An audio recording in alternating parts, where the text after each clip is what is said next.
across the UK, on DAB+, on your smart speaker, on your smart TV, and on your side. This is Talk.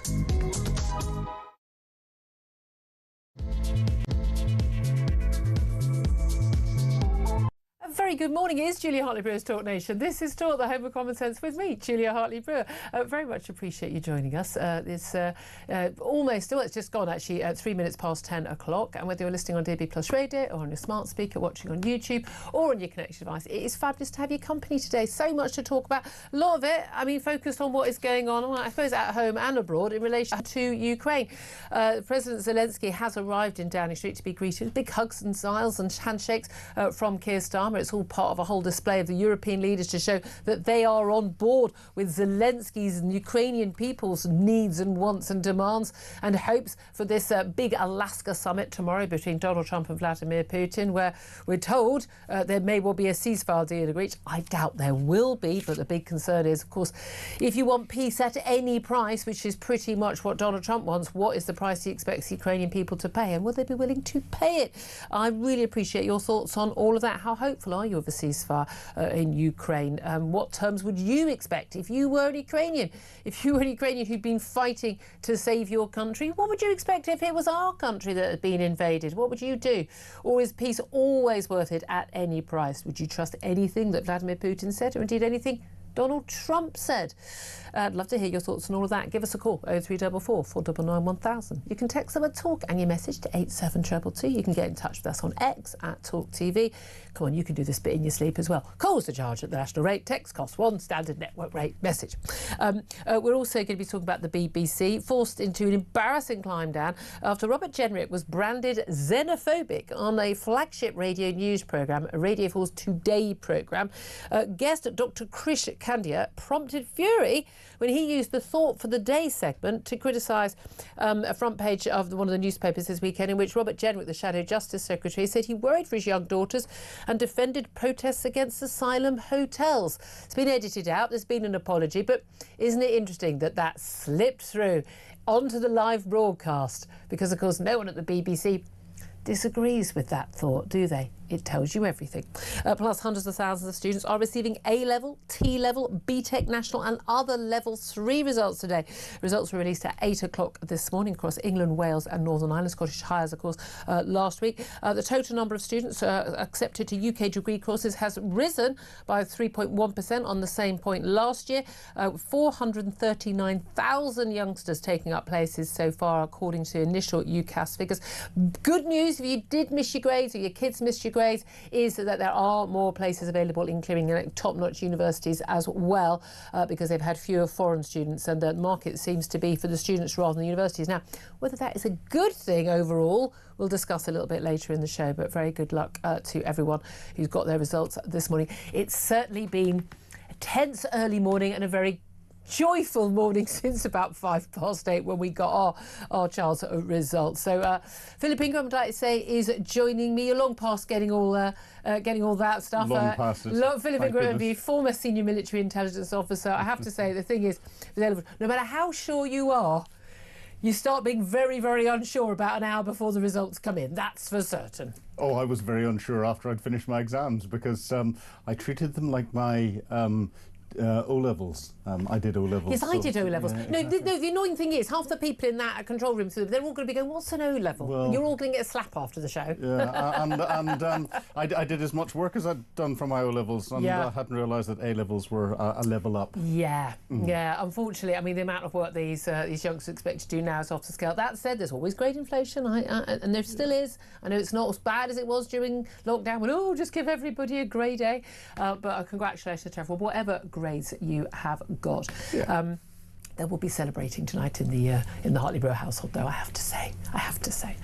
Anyway, it should have started already with a champagne breakfast. I'm just a little bit of a smug mummy today. What can I say? But anyway, I hope you got good results in your home. Let's talk about whether or not anyone will be looking smug after tomorrow's summit in Alaska.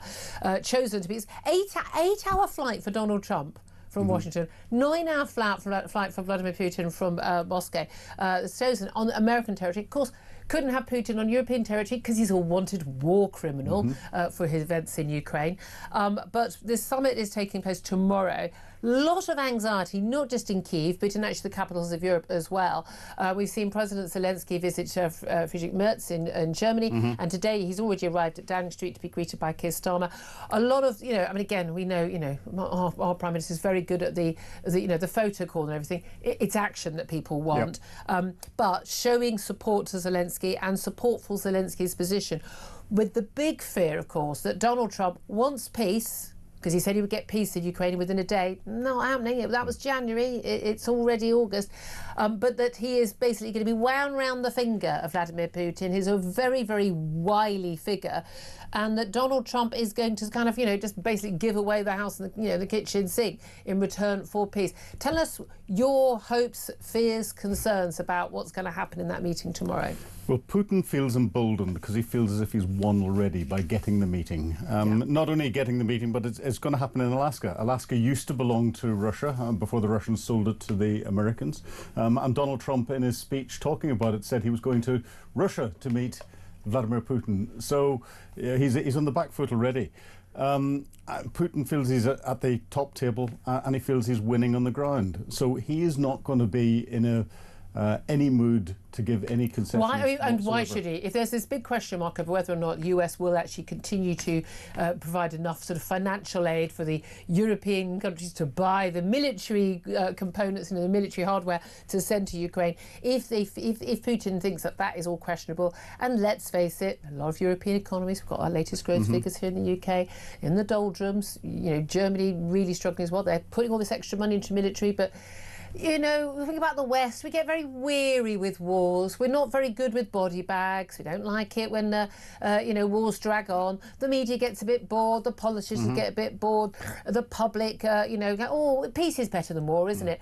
Well, yes, and it would have been in 1939 as well, wouldn't it? But it's a question of what kind of peace, isn't it? Exactly. And Western countries are beginning to wake up to the fact that you look at the Russian economy and the statistics look much better than Europe. The underlying economy. War economies do very well. Exactly. The underlying economy is terrible, but they're realizing that actually investing in your defence industrial base, underpinning your manufacturing, increasing manufacturing output, with an increasingly unstable world, there is a global market for military hardware, military capability, and therefore that's going to be good for Europe whenever other economic pointers are not in the right direction. But there's a real fear that Putin's not going to give anything. Trump wants a deal, and everything that he talks about, he's talked about offering Putin access to rare earth minerals. Yeah, and they're largely in the east of the country. They're in the Donbass region, the industrial region of Ukraine. They are, but he doesn't know them. He's got an agreement with Ukraine that at some stage in the future they'll extract them. Russia's got access to as many rare earth minerals underneath Russian territory that it needs. Yeah. So, but those rare earth minerals under Ukrainian soil are not for a US president to give away. Correct. Now you can understand Zelensky's concern, and he's this frantic, diplomatic tour, and there's lots of Zoom meetings with all the European leaders yesterday, and we had this apparently meeting of the coalition of the willing. We've not been told who the willing countries are yet, which is always a bit worrying. We're looking nothing close to, say, the coalition of the willing against Afghanistan, for instance, after the 9/11 attacks. But you only need, realistically, you just need the countries that got the firepower. But here's the thing. If it depends what the priorities are. Now, Donald Trump thinks that peace at any price is worth it. It's weird because he doesn't seem to think that for Israel and Gaza. Well, exactly. We've only had the same perspective. He also prioritises America. There is an understandable reason why America would prioritise US priorities, such as what's going on with China. Bringing Russia away from China. Ukraine is of less importance than, say, Taiwan and control of the South China Seas. There are different priorities there, and he's entitled to act in America's national interest. But he also is known to act in his own personal interest, and that will be his own personal self-glorification that he ended the war in Ukraine. But there's also the thing where he thinks that everybody can be bought. Donald Trump he knows he's got a price, and he believes that everybody can be bought at a price. He is the Bonnie Blue of international politics, that everyone has their price. Now, of course, we know that Vladimir Putin is a kleptocrat. He's, by all accounts, the richest man in the world. Yep. Forget Elon Musk. Putin's got double that. It's just all hidden away. Swings best banks accounts, properties and yachts around the world. He is a fabulously rich man. He doesn't need more money.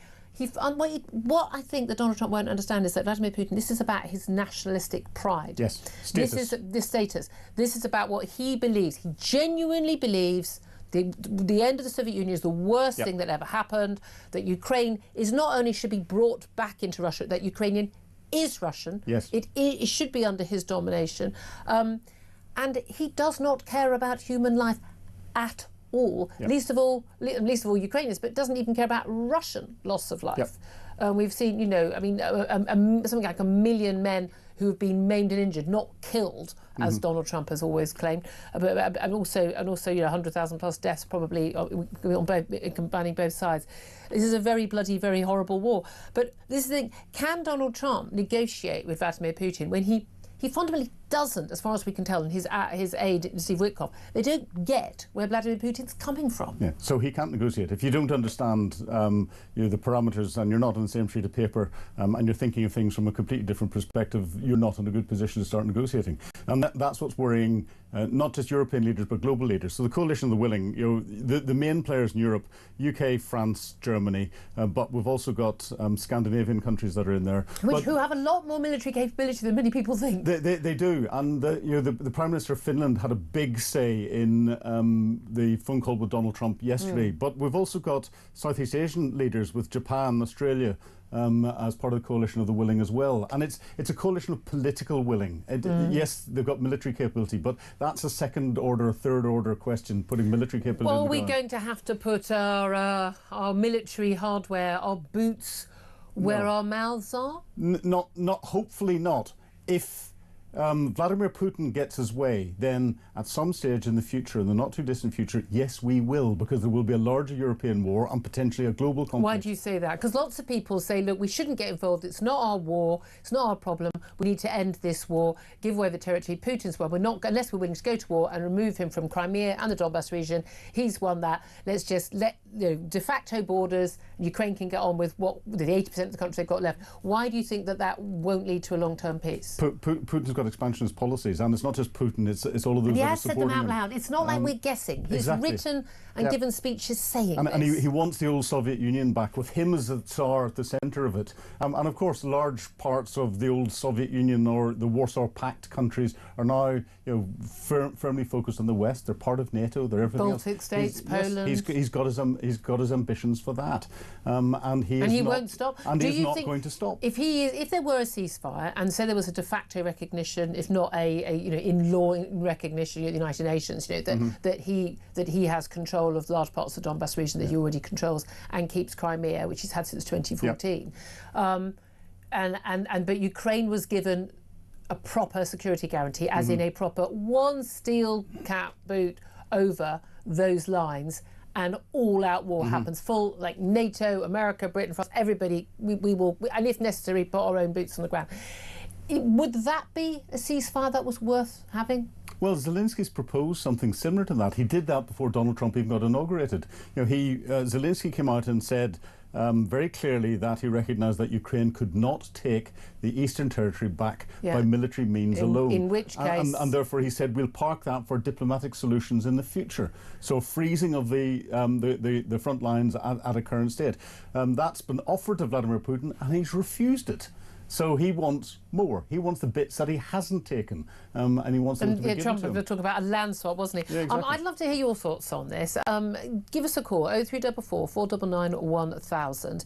I'm not an expert on what you most of my audience. I'm going to guess, unless you're ex-military, and I'd love to hear from you if you are, or current military. Give us a call. Philip Ingram is an expert, and it does seem to me to be very, very, very clear that what Putin wants, the West cannot agree to, but Trump might agree to, and then we are in very difficult territory. Yeah. And this is why we're getting a single voice coming out of Europe. It used to be we'd have Francois Macron of France sniping at Donald Trump, we'd have Chancellor Merz sniping at Donald Trump. We've now got everyone coming with a single voice. That's the thing, they're not just negotiating with Putin, they're also having to deal with Donald Trump's man-baby ego. And on this he has got a man-baby. We need to give him something that he thinks, he wants to have this summit and wants to walk away with a victory. Now, again, he had that big summit, didn't he, with Kim Jong-un? Walked away with nothing. Yes, exactly. He walked away with nothing, and he still claims victory. Let him play along and claim what he wants to claim. But the important thing is the Ukrainian people cannot shed blood for the last 3.5 years for nothing. And for Vladimir Putin to get the signal that, yeah, if you just wait it out for a few years, you are going to win and you're going to be able to take more territory. I'd love to hear your thoughts on this, because a lot of people I know think I'm a warmonger for saying this. 0344 499 1000 is the number to call. If we agree to a peace deal now, what terms do you think would be acceptable? I want to know, and I've always to think, I always question, I always ask, same when it comes to Israel, what would be a proportional response if a country did that to us? Same with Ukraine. What deal would you, if you were Ukrainian, what deal would you agree to? I'd love to hear your thoughts. Give us a call, 0344 499 1000. Philip, I'm going to come back to you lots of times on this, but let's also talk about Robert Jenrick, the Shadow Justice Secretary. He's been very much on the front foot on these issues of crime, but also of crime from migrants, illegal migration, and it's extraordinary. Thought for the day, which is the most horrific item on a weekday morning on Radio 4. It's a flagship BBC Radio 4 show. I alternate between this and Mike's show because I need to know what they're doing on Radio 4. Also, it gets my blood boiling enough. I thought for the day I can never sit through. It's always basically it's woke for the day. Yes. It's just woke for the day, and it's not just like Christian or Hindu or whatever leaders. It's always the most woke, pointless nonsense. Well, on this occasion, they decided to, and they're pre-recorded, but they recorded it as live. Krish Kandia, who's the founder of a refugee charity, that wasn't mentioned. I wonder if they'd have someone on who was protesting against the asylum hotels for equality. I don't know. But he basically just accused Robert Jenrick of xenophobia. And he said the Shadow Justice Secretary had fuelled fear of the stranger by saying illegal migrants made him fearful for his daughter's safety. He said the technical name for this is xenophobia. Robert Jenrick's hit back. BBC withdrew the programme, edited it, took that out of the recording of it. But isn't that typical that would get through? Yeah. No one would notice it. Yeah. But also, Thought of the Day is supposed to be 2 or 3 minutes of no politics. Yeah. You're not supposed to. I mean, they put the politics in the weather now. Climate change. They put politics in the sport. Oh, take the knee, rainbow. All they do. Like where is there no politics? But we know, politics is now imbued in many of the religions in this country. But it's what is always amazing. It's same as the death to the IDF chant from the band Bob Vylan at Glastonbury. Yep. The reason why they didn't pull it is because they didn't notice it, because it agrees with their worldview in the BBC. Yeah, and this calls into question the producers, the editors at the BBC. And they say this is provided by religious programming. Well, it doesn't matter. No one listens to it first. They've still got producers and editors, and they need to be held to account, and there needs to be accountability in this. And no one ever is. No one's ever sacked. No one's ever disciplined. And Robert Jenrick is completely right whenever he said that he fears for his daughters, and his daughters fear when they're out of the strangers that are on the asylum Everyone I know seekers. feels exactly the same way. I do, and I'm pretty well built, and walking past some of the asylum hotels, I fear for my safety and would not want anyone close to me to be walking past them by themselves, because it's sinister. It really is sinister. Well, we saw the pictures that were front page of the papers yesterday with the migrants all running to the boats. Not a single woman or child among them, I have to say. Very sadly, it's feared that a baby has drowned, by the way, in the Channel. Another capsizing. But again, sorry, if you're a parent and you're in a safe country like France and you put a baby on an overcrowded dinghy, I think that was Mediterranean. Apologies, you're right, Mediterranean. But either way, again, it is shocking. Sorry, you should be prosecuted. I think it's you and I would be prosecuted if we did it with our child. Exactly. It is just extraordinary. Let's also just briefly also talk about the growth levels. Economic growth slowed to 0.3% between April and June, but it was better than expected. Yes. Hooray! But it's still a slowdown compared to the first quarter of the country of this year. I mean, people are celebrating 0.3% growth. I mean, this is an absolute joke, isn't it? A complete joke. At least it's growth. But I remember in the election campaign, Keir Starmer and Rachel Reeves, Rachel of accounts, were turning around and saying that everything was based on 2 to 2.5% growth, and all the policies were costed to, and they were going to get it up there because they knew how to do everything, and they smash the gangs and they do everything else. We're nowhere near that. So none of the things that they promised this country in the election campaign they can deliver by their own figures. Are you saying Labour lied in the manifesto? That's a shocking thing to say. Don't worry, the producers will have dumped that so that we don't exactly, get absolutely. accused. So I don't think you're libeling them. I don't think they'll sue. Just finally, let's talk about A-level results. Record numbers of UK students accepted onto university courses. Message went out yesterday, I think, or a couple of days ago, I think, and a lot of parents with 18-year-olds were sharing this information that actually, if you missed your grades by one, there was a very good chance you were going to get into your university of choice, first choice. But 82% show that of those holding an offer who received their decision this morning have been placed in their first choice university, same proportion as last year, but you got a better chance in the clearing. There is this whole thing that lots of universities now offering. We'll give you money off your tuition fees. We'll give you 2 or 3 grand towards this or that. There is a worry. A lot of universities advertising. They're desperate for places because they want your money. They don't care whether you graduate. They don't care whether you actually last the course. They just want that 9.5 grand that you have to pay. I do worry though that the market has turned on its head and is the wrong way round. That certainly the market at the lower end of universities, not the top-notch ones, which will always be in demand, that actually they will take anybody. We've seen some kids are getting in, on E grades because they have diversity targets, for goodness sake. I don't think if you've got E grades at A-level that university is for you. And there are plenty of other ways of being very successful. And I know people who've got rubbish, literally rubbish A-levels, who've done a foundation course and then gone on to do really well. Yep. But what's happened is they've been failed by their schools, and then once they had proper teaching, then they did well. And my goodness, we need more of those foundation courses to get people who have been failed by the schools. But wouldn't the ideal thing be if they weren't failed by their schools in the first place? Well, yes, but we have to recognise that some people are academic, some people aren't academic. Exactly. Some people at 17, 18 are not academic in the slightest, but will go on when they're 20, 30 to be professors. But it's not. These are completely different lives. I know lots of people who've got firsts from Oxbridge. I wouldn't trust them to go up the road and buy a loaf of bread. Yeah. They're genuinely incompetent people in daily life. And I remember seeing some statistics where a good percentage of the board of Rolls-Royce had come up through an apprenticeship scheme and they hadn't gone through university. So going to university is not the be-all and end-all. I would actually say, unless you've got a very specific thing you want to do that requires a university degree, or you are academic, and I would advise against it. And get into the world of work, get your training, find what you want to do, and you can always go back if you want to. And people forget that universities are businesses. They're not there just to provide education. They're there to make money for the universities and as a business. And part of that making money is getting the student numbers through the door. Yeah, and that's what they want to do. A lot of them now, that is all it is, and they really don't care. And you need to look at how many people doing that particular course, that particular university, go on to get a job in that field. Yep. Very, very few at some universities, and a huge number of people who are dropping out. And you're dropping out. You've not got a degree. You've missed a couple of years of work. By then what 30 grand in debt plus. There are lots of different choices available now, and I really think that is really important to remember. But good luck to everybody. Hope you got the grades you wanted. Hope you can do what you want to do. But again, here's the other thing. As Jeremy Clarkson always points out, it's not the be-all or end-all. It really, really isn't. Exactly. I did a speech at a sixth form college some years back, and I said to all these students who were all going to get grade A's and grade A stars, I said, I hate to tell you, in about a year's time, no one will ever ask you what your grades were. And they were looking at me in absolute horror. The parents are all laughing. But anyway, Philip Ingram, more from you throughout the show. Love to get to your calls. Give us a call on any of the topics we're talking about. Ukraine, I know someone wants to come a word about A-level results. Being xenophobic because you're scared for your children, particularly your daughters, with migrant crime.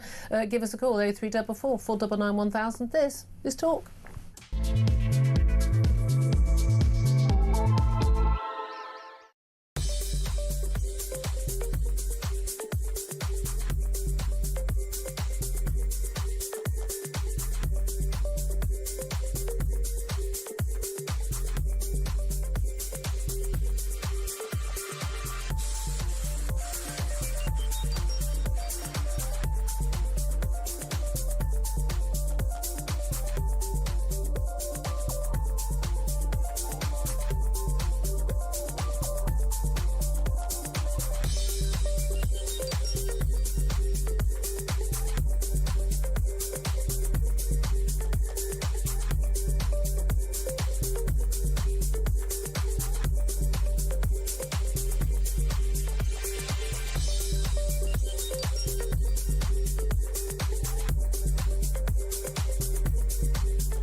you're an asylum seeker, you get given something called an HC2 certificate, That's which the one, yeah. qualifies you for all that kind of stuff, dentists, prescriptions, all free of charge. Not only that, but you're allowed to claim the cost of travel to go to a hospital or a surgery or so on. Now, these certificates, HC2 certificates, are given out to some UK citizens, but 2/3 of them at present are being given to asylum seekers.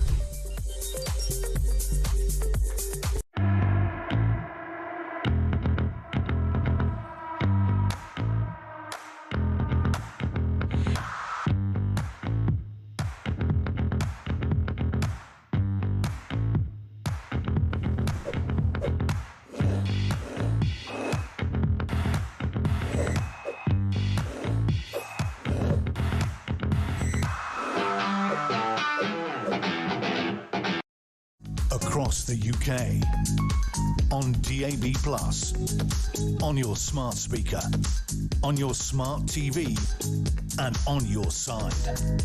This is Talk.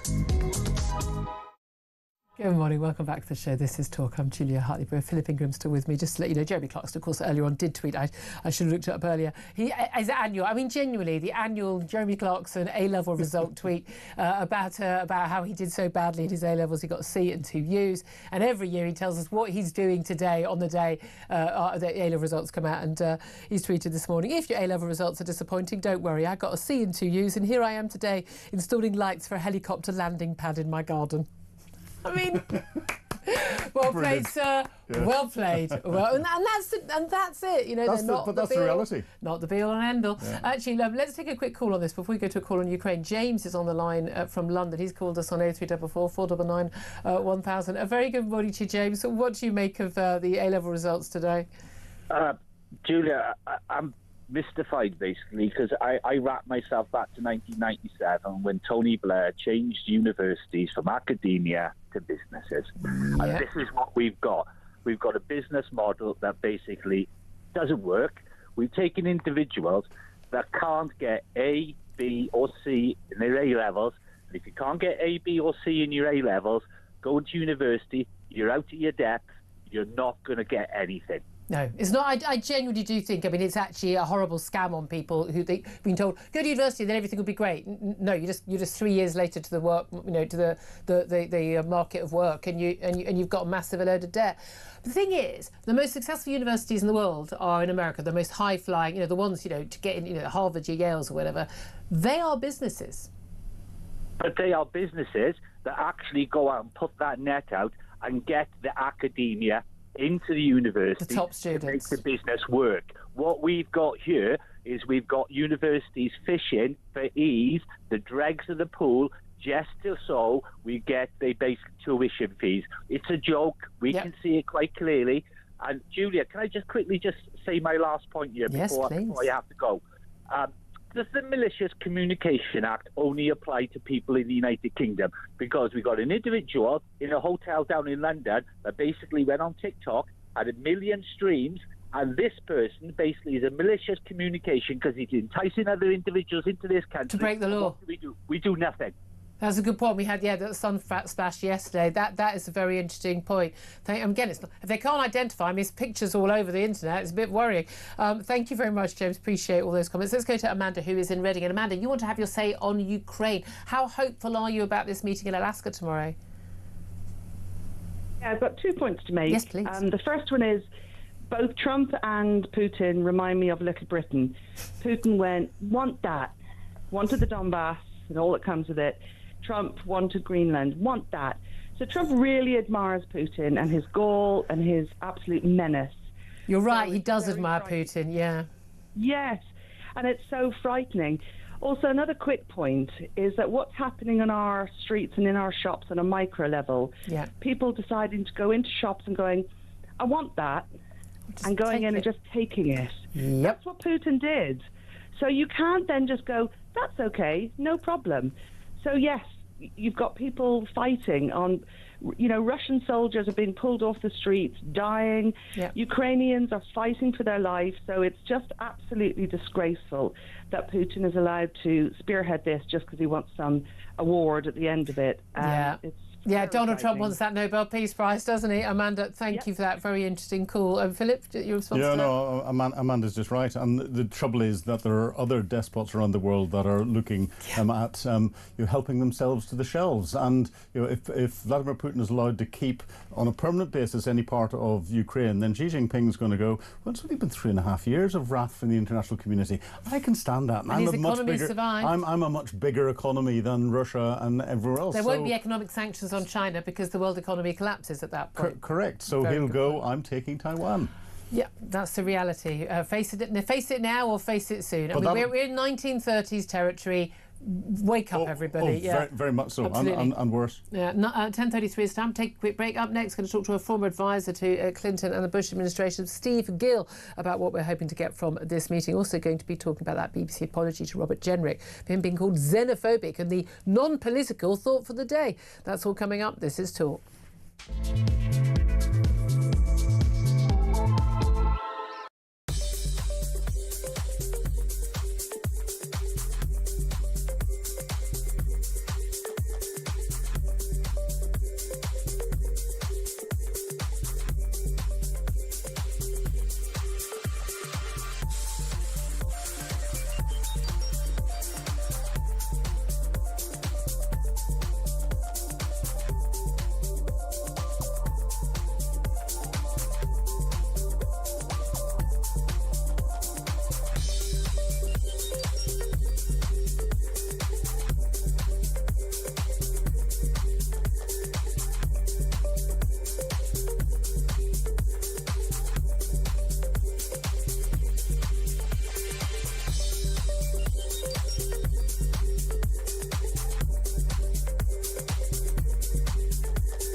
Across the UK, on DAB+, on your smart speaker, on your smart TV, and on your side.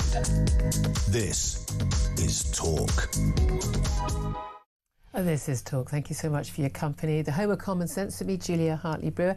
Let's turn our attention to more on what's going on with Ukraine. Let's talk to Steve Gill. He's a former advisor to both the Clinton and Bush administrations and joins us.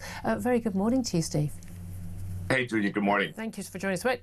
So this meeting, Alaska is the place for this big summit between your president and Vladimir Putin. A very long journey, 8 or 9 hours for both men to fly from their respective capitals.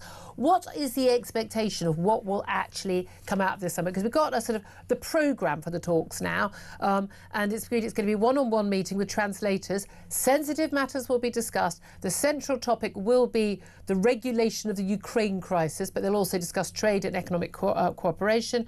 And then there will be a news conference at the end of the summit. They'll also have a wider meeting with delegations and a working breakfast. But as you know, the big concern in Europe, and particularly in Ukraine, is that they're going to basically sort of carve up Ukraine between the Russians and Ukrainians. What are your hopes?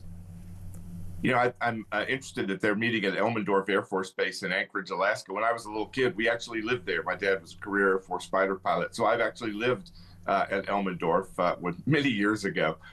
I think that this is good that you have these two leaders talking directly, not indirectly, not through third parties. I think there's no guarantee that when you're talking, you reach a negotiated resolution. But if you're not talking, you certainly aren't. And there's been too many years of them not talking, not getting the true facts from each other. And I think that's a step in the right direction. I am not hopeful that there's going to be any big grand resolution. I think that there's going to be a lot of discussion about Ukraine, Russia, but I think that a lot of the topics are going to involve the relationship diplomatically, business-wise between the U.S. and Russia. Yeah. You know, we have had, you were talking earlier about China, we have had the, unprepared resolution of pushing Russia closer to China. And now we're doing the same thing with India and others because of our policies.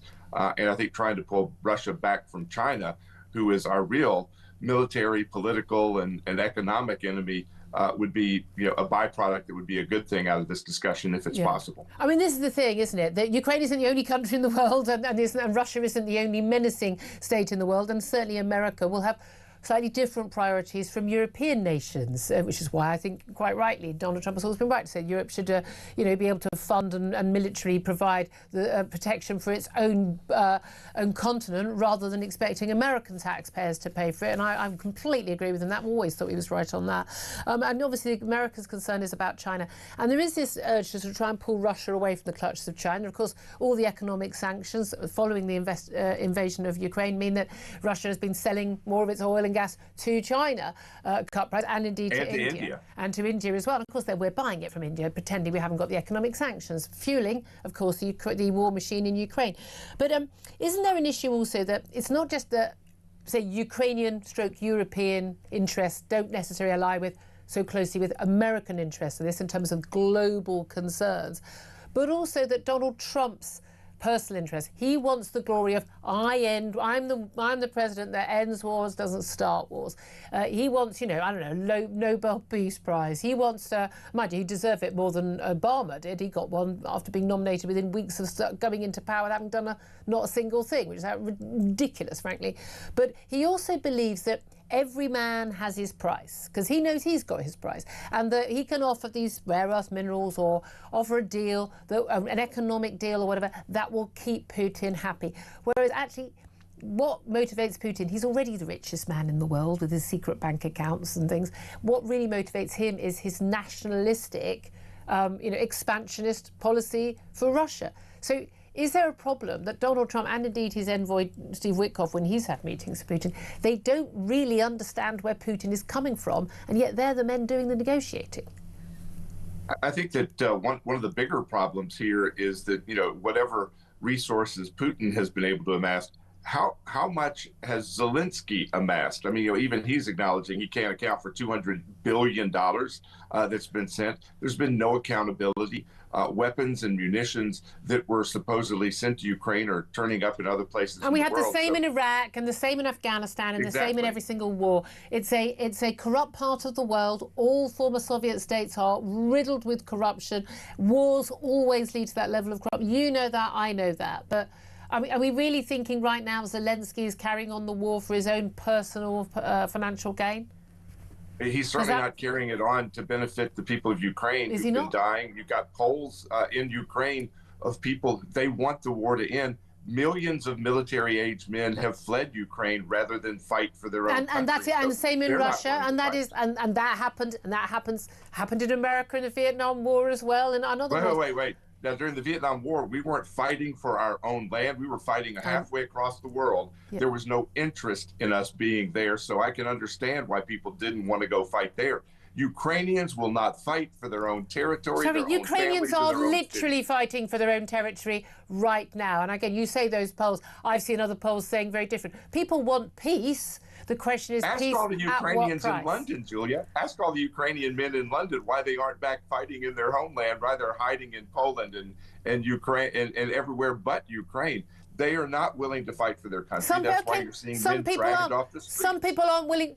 Even if Britain was invaded, America, there'll be some people who wouldn't be willing to fight for their countries. Yes, we know that. That is the same. I don't understand what point you're making. You're saying that Zelensky is not acting in the interest of Ukrainian people. Well, all the polls have shown that actually, if there were an election, he would still be the most popular figure for Ukrainians. I mean, then hold an election. First of all, he is absolutely lying when he is saying you cannot, under their constitution, cede property. That's not true. The Constitution of Ukraine allows you to cede property with a referendum. He left that part out because he doesn't want to allow the people to vote. Steve, genuinely, this is like talking to someone who's a conspiracy theorist on the internet. I've read the Constitution. So, no. He's like, yes, they're not allowed to cede territory. The Ukrainian state, the president of the parliament cannot cede territory without a national referendum. Equivalent Correct. to like yes. And likewise, presidents elected in a national election. not unusually, in wartime, when a country has been invaded and large parts of that country, 20% of it indeed, are not able to hold elections, and millions of men are away from their homes and millions of others, women and children, are abroad, they are not holding elections. Exactly the same way that Britain didn't hold an election during the Second World War either, because we were facing war, and most other countries didn't hold elections during war. That is the norm. Not holding a referendum right now and ceding territory is not an unusual thing. What he's pointing out is, without a referendum, he cannot cede the territory other than de facto. Let me just point out that maybe that's Americans not are the tougher. killer point you think it is, Steve. Maybe Americans are just tougher. We held 2 presidential elections during the U.S. Civil War. So I'm not going to take this, they can't hold an election because they're in the middle of a war. We held 2 during the Civil War. Yeah. I mean, 200 years ago. I mean, give me a break. Give me a break, Steve. 1860. Yeah. Pretty much 200 years ago, exactly. No, I'm sorry, Steve. Those are not the killer points. Those are not the killer points. Genuinely, do you think that if America were invaded, you're very lucky. You're a massive, cross-continent state. You've got 2 oceans. You're pretty much impossible to invade. You're very lucky. But if you think your country was invaded by Russia or anyone else, would you be willing to just go, yeah, we fought for 3 years, we've lost a load of people, maimed, our civilians bombed. Yeah, we'll just have a little meeting and we'll give up some territory? Because I don't think a single American would sign up to that. Well, I think that why we don't get invaded is not because of these big, beautiful oceans. We've been invaded by illegal immigrants that are trying to do something about that. Stay on topic, Steve. England is unarmed. We are armed. I think we would be fighting in the streets against any invasion. That's the other reason nobody invades us. The bottom line is that the Ukrainians are defending an area that identifies, speaks, and is Russian. They have lost that territory, despite the claim that Russia there are lots has of not Russian made any speakers. invasions. Zelensky was brought up as a Russian speaker. It was a Russian satellite state. That's the norm. Yes. Oh God, I've had East European nannies who grew up speaking Russian. They were required to speak Russian. They didn't have a sodding choice about it. They grew up Russian in eastern Ukraine. They're Ukrainian. They're Ukrainian. Look, you've got Texans who want Texas to be an independent state and everything. It doesn't mean they're not American. Well, that's not the same thing. No, as well, when it you've is got the people same thing. In the eastern Ukraine who've been bombed, attacked, and murdered by Kiev for a decade, and not surprisingly, they would rather be part of Russia, where they identify. There's been a referendum, a completely fake referendum being held. Genuinely, Steve, were you there, Julia? Julia, were you there for the referendum? Were you there? Yes, I was. Yes, Julia, I was there in Luhansk, Mariupol, and Donetsk. I witnessed the voting there when they sent their representatives to Moscow. I was there on the ground seeing it, and there wasn't anybody from Western media. There wasn't anybody from Talk. There wasn't anybody from CNN, Washington Post. They were in Crimea when that referendum was held a decade earlier. It wasn't a legitimate referendum because you can't hold a referendum if you're not the national country government. But there we are. Right, I'm going to give up on this, Steve. Finally, you're not hopeful any deal is going to come about. What deal do you think the Ukrainians should agree to? I think they should agree to what they had agreed to before this started 3 years ago, before the Western powers forced them to go into conflict rather than have a resolution. Steve, I'm giving up, Steve, genuinely. A former advisor to Clinton and Bush administrations. God help us. Philip Ingram, come on, you come back, come on. Well, comparing the US Constitution to the Ukrainian Constitution, they're 2 different countries. They've got 2 different constitutions, so there's no comparison there. The Ukrainians are fighting for national survival. Yes, some Ukrainians left the country, but there are Ukrainians dying on a daily basis in very large numbers to try and protect their country.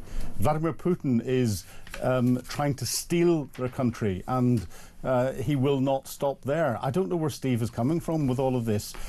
Corruption and war. These are Kremlin talking points on social media. They're all Kremlin talking points. And corruption and war. Zelensky came in an anti-corruption as an anti-corruption advocate, and has been pushing anti-corruption. There was huge corruption in Ukraine beforehand. There's a lot less corruption now, but it doesn't mean it doesn't exist. I don't even know or care whether Zelensky's white than white. I mean, genuinely. And in the United States, you're trying to say that a percentage of the population speaks Russian, therefore they must be Russian. Well, what about the people who speak Spanish in the United States? Maybe we'll cede all of that to Mexico because they speak Spanish. It's genuinely... What planet, Steve? It's literally nonsense. Thank you very much indeed for that. 10:46. Love to hear your thoughts on all of that. Give us a call, 0344 499 1000. If you want to spout some Kremlin talking points to us, do feel free. Just some breaking news. Paul Doyle, he's the 53-year-old man who was accused of driving into crowds at Liverpool Victory Parade back on 26th of May. He is now facing a further 24 charges relating to that incident. More than 130 people, including children, were injured when the Ford Galaxy vehicle, allegedly driven by Paul Doyle, ploughed into hordes of fans at the celebrations of the Liverpool's title parade. The 53-year-old was originally charged with 2 counts of wounding with intent, 2 counts of causing GBH with intent, 2 counts of attempted grievous bodily harm with intent, and 1 count of dangerous driving. The new charges include 23 of assault, including 6 relating to children, including a 7-month-old and a 6-month-old, and also 1 of affray. The case has been adjourned to September the 4th, but Paul Doyle, the man accused of those crimes, he appeared over a video link from prison at a hearing at Liverpool Crown Court this morning and was seen in tears. So that's in relation to that. So 24 further charges for Paul Doyle. Described, of course, remember the white British man, we were told, within 2 hours of that event, driving into crowds of Liverpool's Victory Parade. Those are the charges which he's alleged to be guilty. And, of course, that is still, again, if you don't, before you go on social media, please don't. We are talking about a criminal proceeding. We want to make sure that a fair trial is heard and let the jury decide. That's how we do things in this country. Going to take a quick break. Up next, let's talk about the BBC having to apologise to the Shadow Justice Secretary after his non-political thought for the day accused Robert Jenrick of being xenophobic. Why? Well, because he worries for his daughter's safety. What a horrible, horrible man he must be, eh? Don't we all worry for our daughter's safety? We'll talk about that up next. This is Talk.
I mean, I do think that nationality is very interesting, but there needs to be very, very clear statistics collected on immigration status as well. You know, not just whether someone's an asylum seeker, but if they are a refugee, in other words, they've been granted a right to remain. How long have they been in this country? How long since they were granted their right to remain? All of this is to do with building up a picture so that we know what it is we're doing in our country.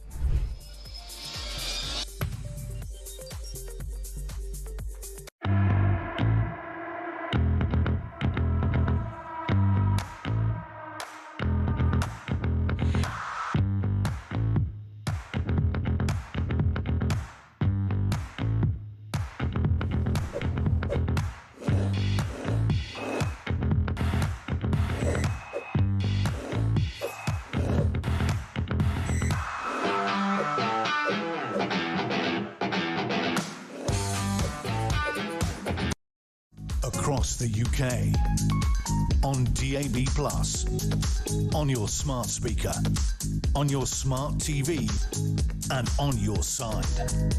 This is Talk. A very, very good morning. Welcome back to the show. 10:51 is the time. Right, let's welcome Henry Hill to the show. He's a deputy editor of Conservative Home, the website for grassroots Conservative members, and joins us right now. Morning to you, Henry.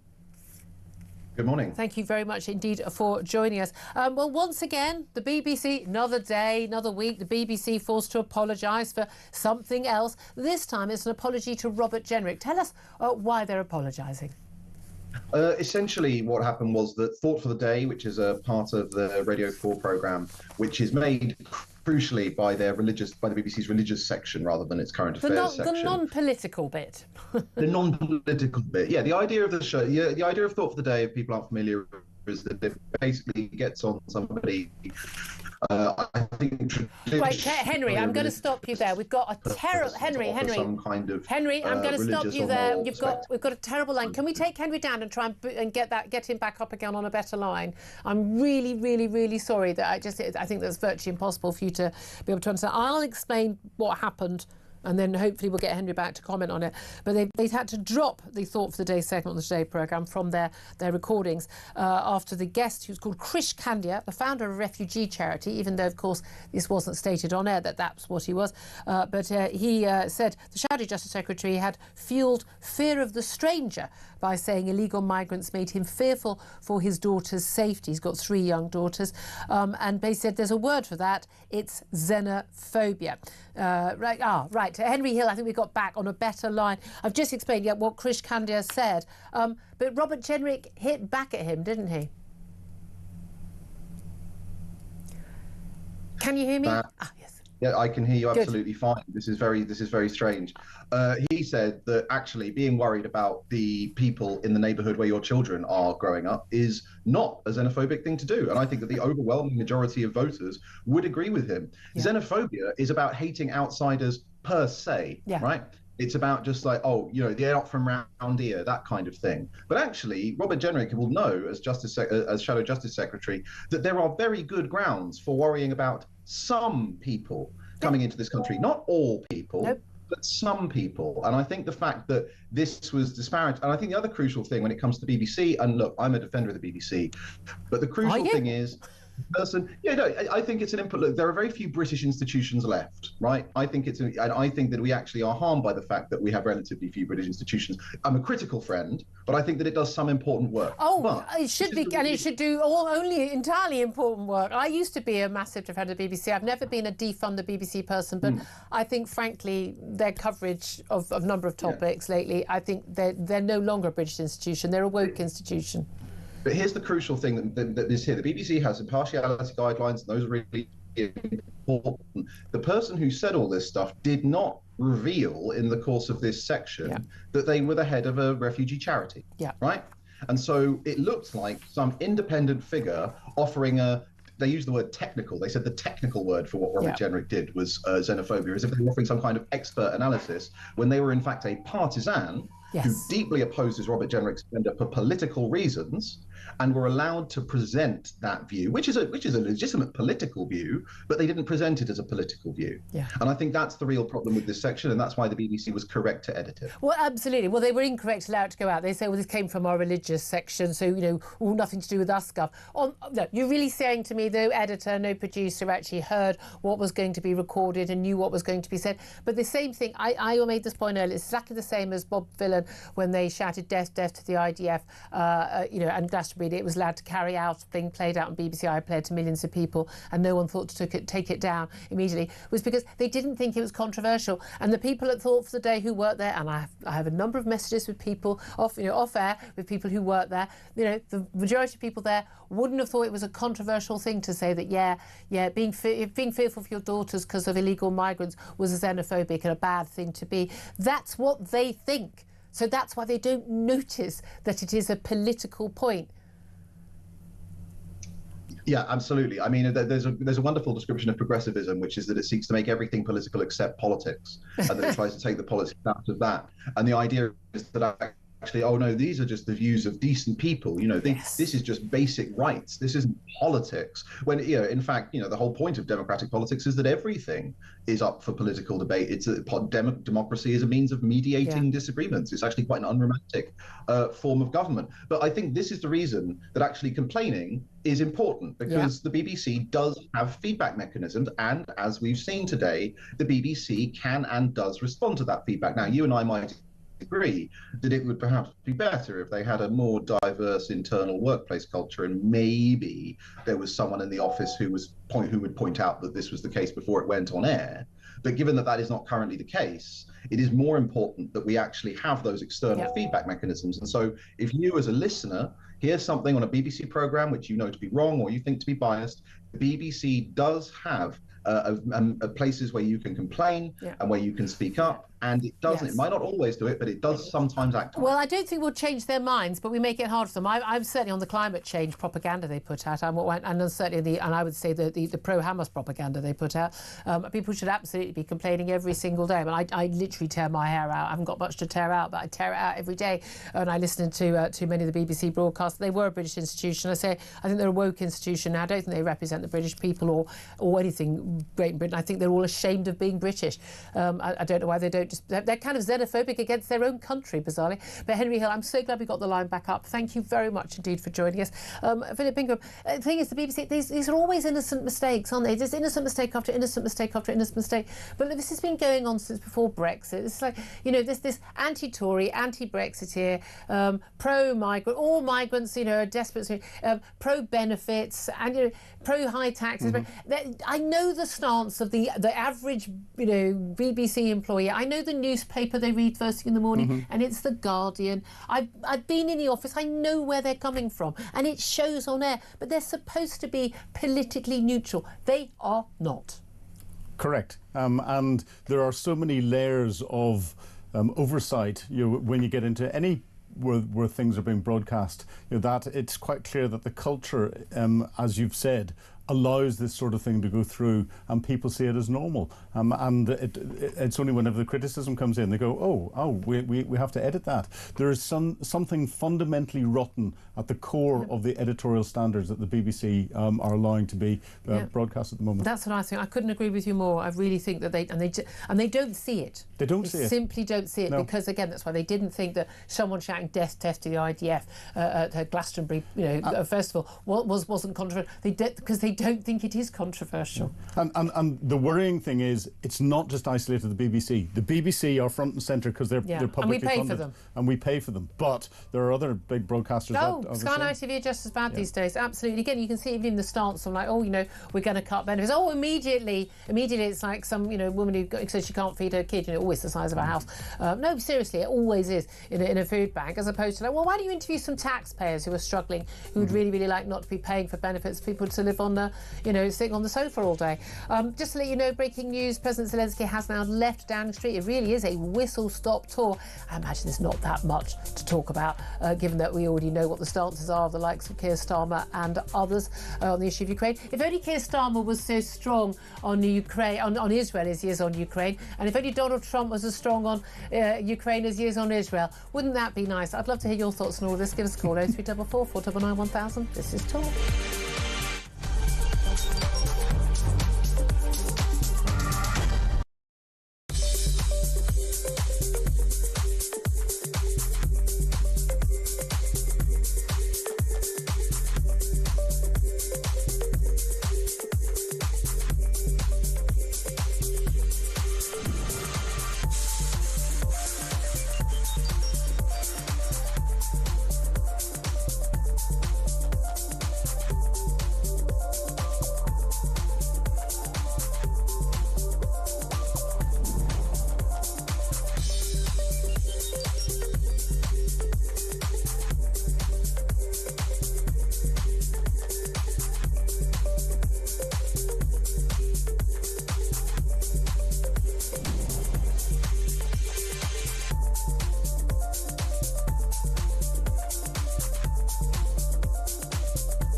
across the UK.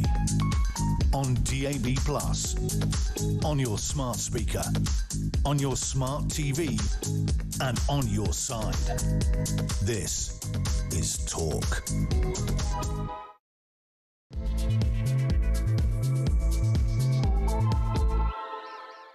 Very good morning. Welcome back to the show. It's just coming up to 3 minutes past 11 o'clock. This is Talk, the home of common sense, with me, Julia Hartley-Brewer. And whether you are listening on DAB+ radio, whether you're on your smart speaker, whether you're watching on YouTube or your connected device, it is great to have your company. Thank you very much indeed for joining us. Don't forget, if you miss anything on the show, you can go to my YouTube page, the Julia Hartley-Brewer Show.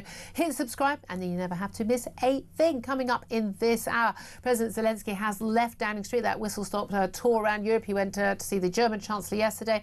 Had lots of Zooms with the coalition of the willing of European leaders who want to defend Ukraine against that invasion from Vladimir Putin. But he's met with Keir Starmer, our Prime Minister, today, greeted very warmly on the steps of Downing Street. He has now left. This is all coming ahead of that big two-man Alaska summit between the President of the United States and the President of Russia. But what is Donald Trump willing to give Putin in return for an end to the war in Ukraine? And is a ceasefire at any price worth it?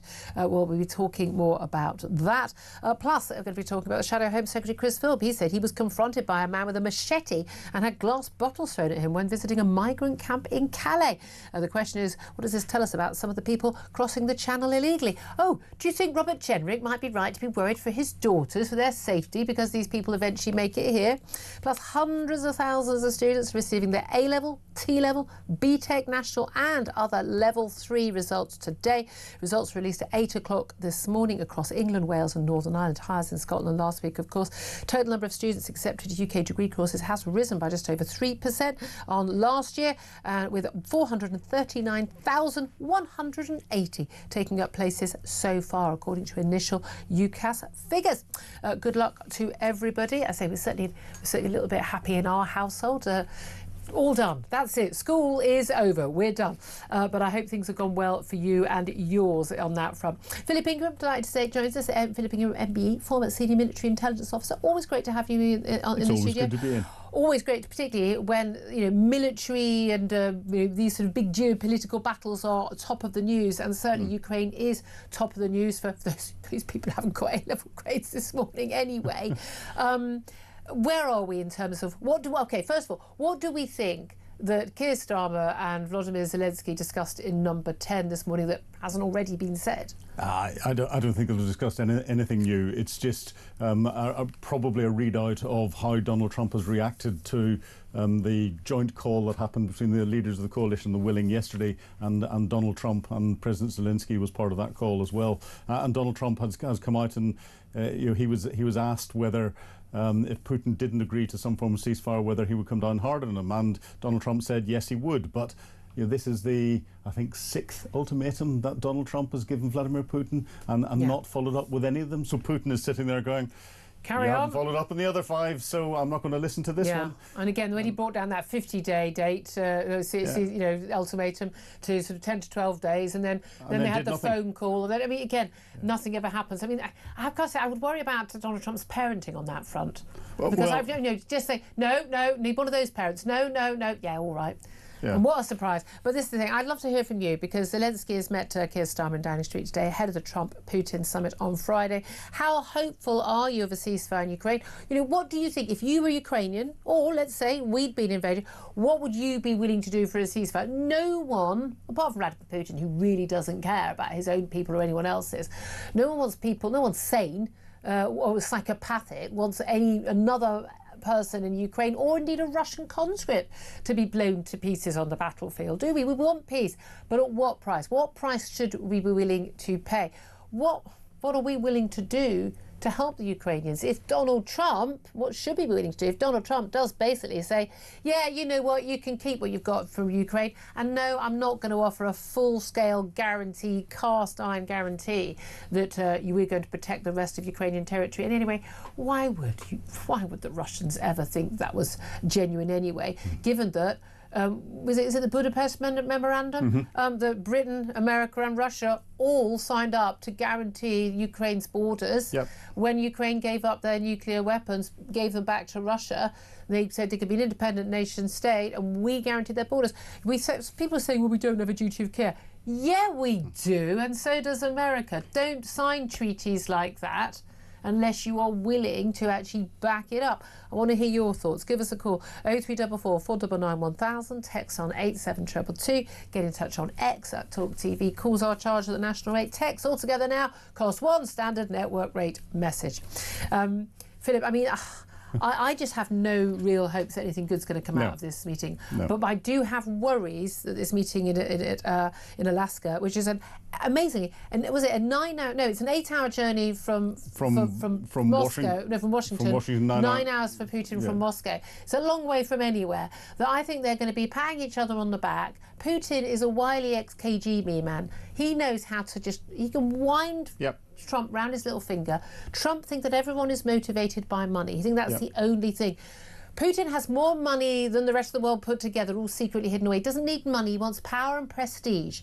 And he gets that by expanding Russia. He wants to get back the old, Russian Empire.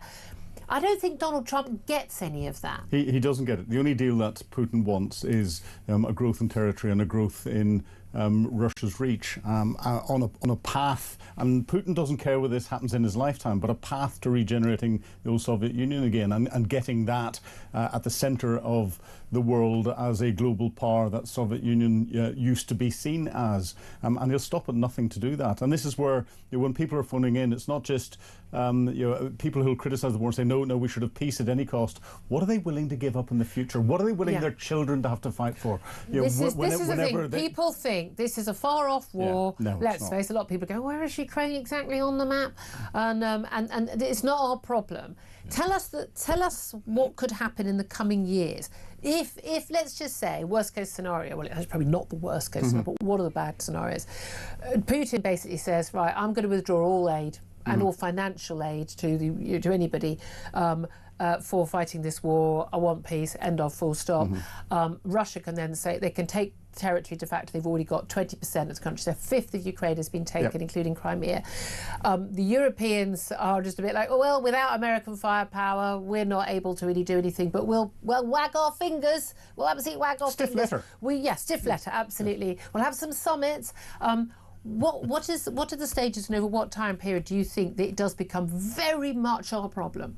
Oh, well, it's very much our problem at the moment because of the impact that it's having on supply of food to the world and the world order, and the way that it's keeping our focus away from what Xi Jinping is doing in Southeast Asia. But, if there's a peace agreement here, what's Vladimir Putin going to do? He's going to learn the lessons of why Russia didn't succeed in the first place. So he's going to build his military capability up again. That keeps his war economy going. That allows him to grow.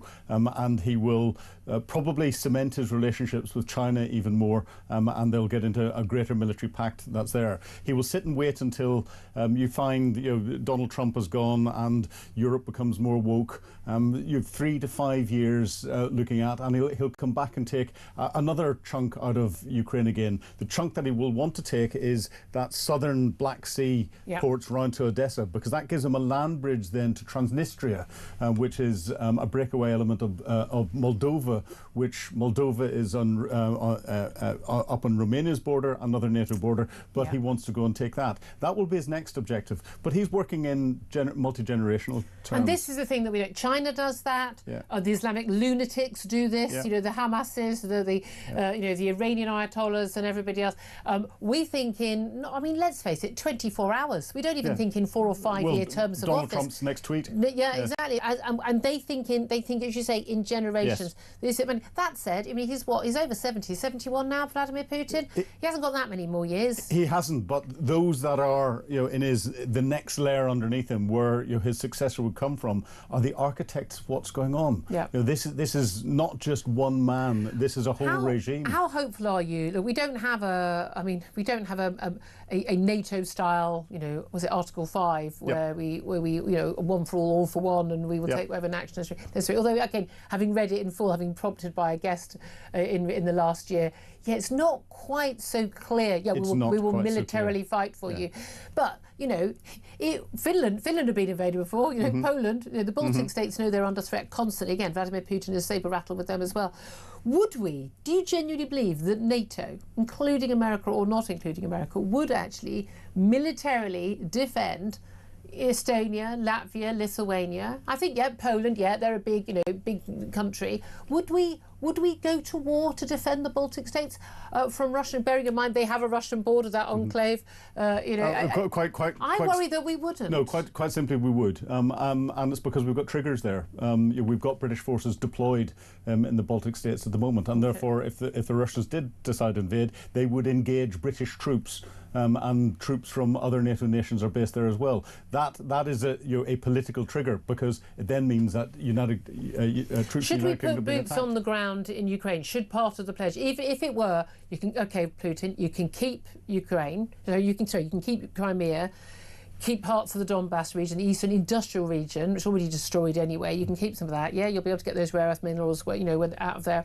But the rest, we absolutely cast iron guarantee no more. I mean, that's already a reward for Putin. He can walk away, say he's got a victory. Should we put boots on the ground to protect that peace? Well, boots on the ground to protect that peace. Protect is a very difficult word to define when there isn't a peace agreement and you don't know what the parameters are. But I see no reason why the West shouldn't put troops on the ground to help Ukraine rebuild its military so that it's capable of looking after its own territory and develop that. We're providing that training in our own countries at the moment. We could take that training and put it into Ukraine and help them do that, especially if the Russians aren't attacking other parts of Ukraine on a daily basis, and it's safe for us to do so. Do call in. Love to hear your thoughts on this. 0344 499 1000. If your thought is that, you know what, stop talking about Ukraine, worry about Britain. We do talk about Britain an awful lot, but I'm really happy to take that call and discuss that with you. Give us a call, 0344 499 1000. Let's also talk about UK's economic growth, because this is actually related to our military capability and indeed our ability to deal with any problems in this country, including things like NHS waiting lists, which we'll also come on to. UK economic growth slowed to 0.3% between April and June.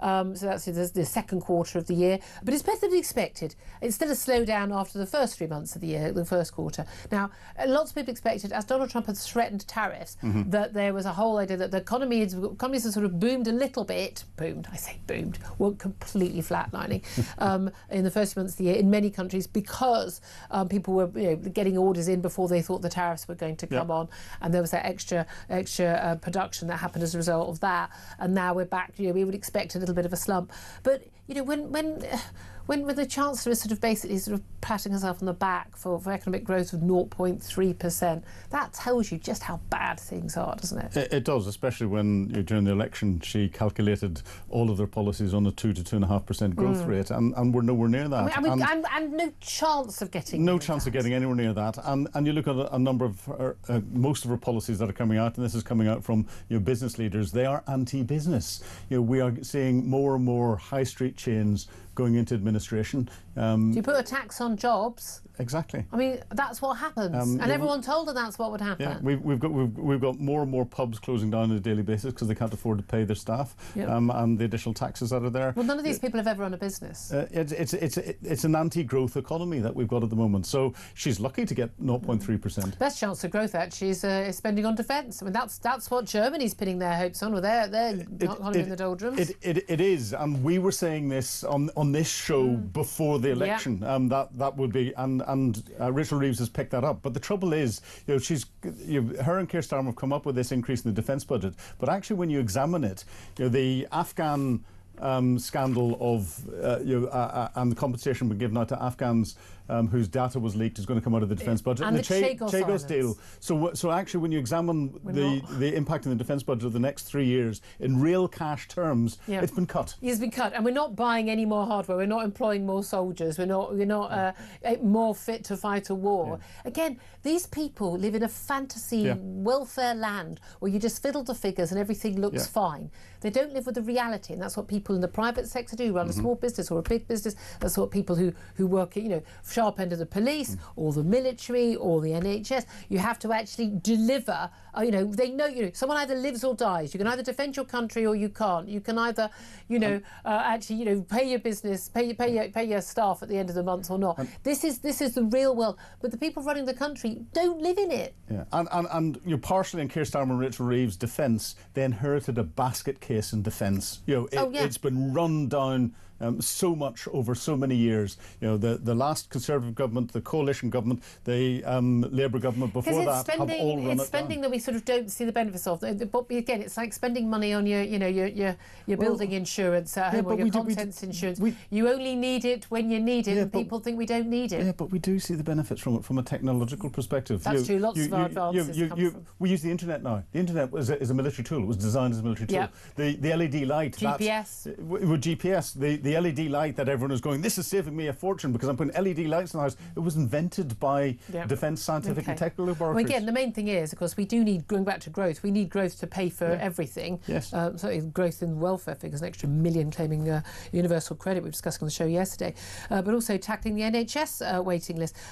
Quality Watch have reported, there's a report by the Nuffield Trust, they're a health think tank, they found that figures in terms of the NHS waiting list had fallen, because we've been, Wes Street and the Health Secretary said 260,000 people have drop in the NHS backlog since the general election. It was not a coincidence, he said, it was because of record investment and fundamental NHS reform.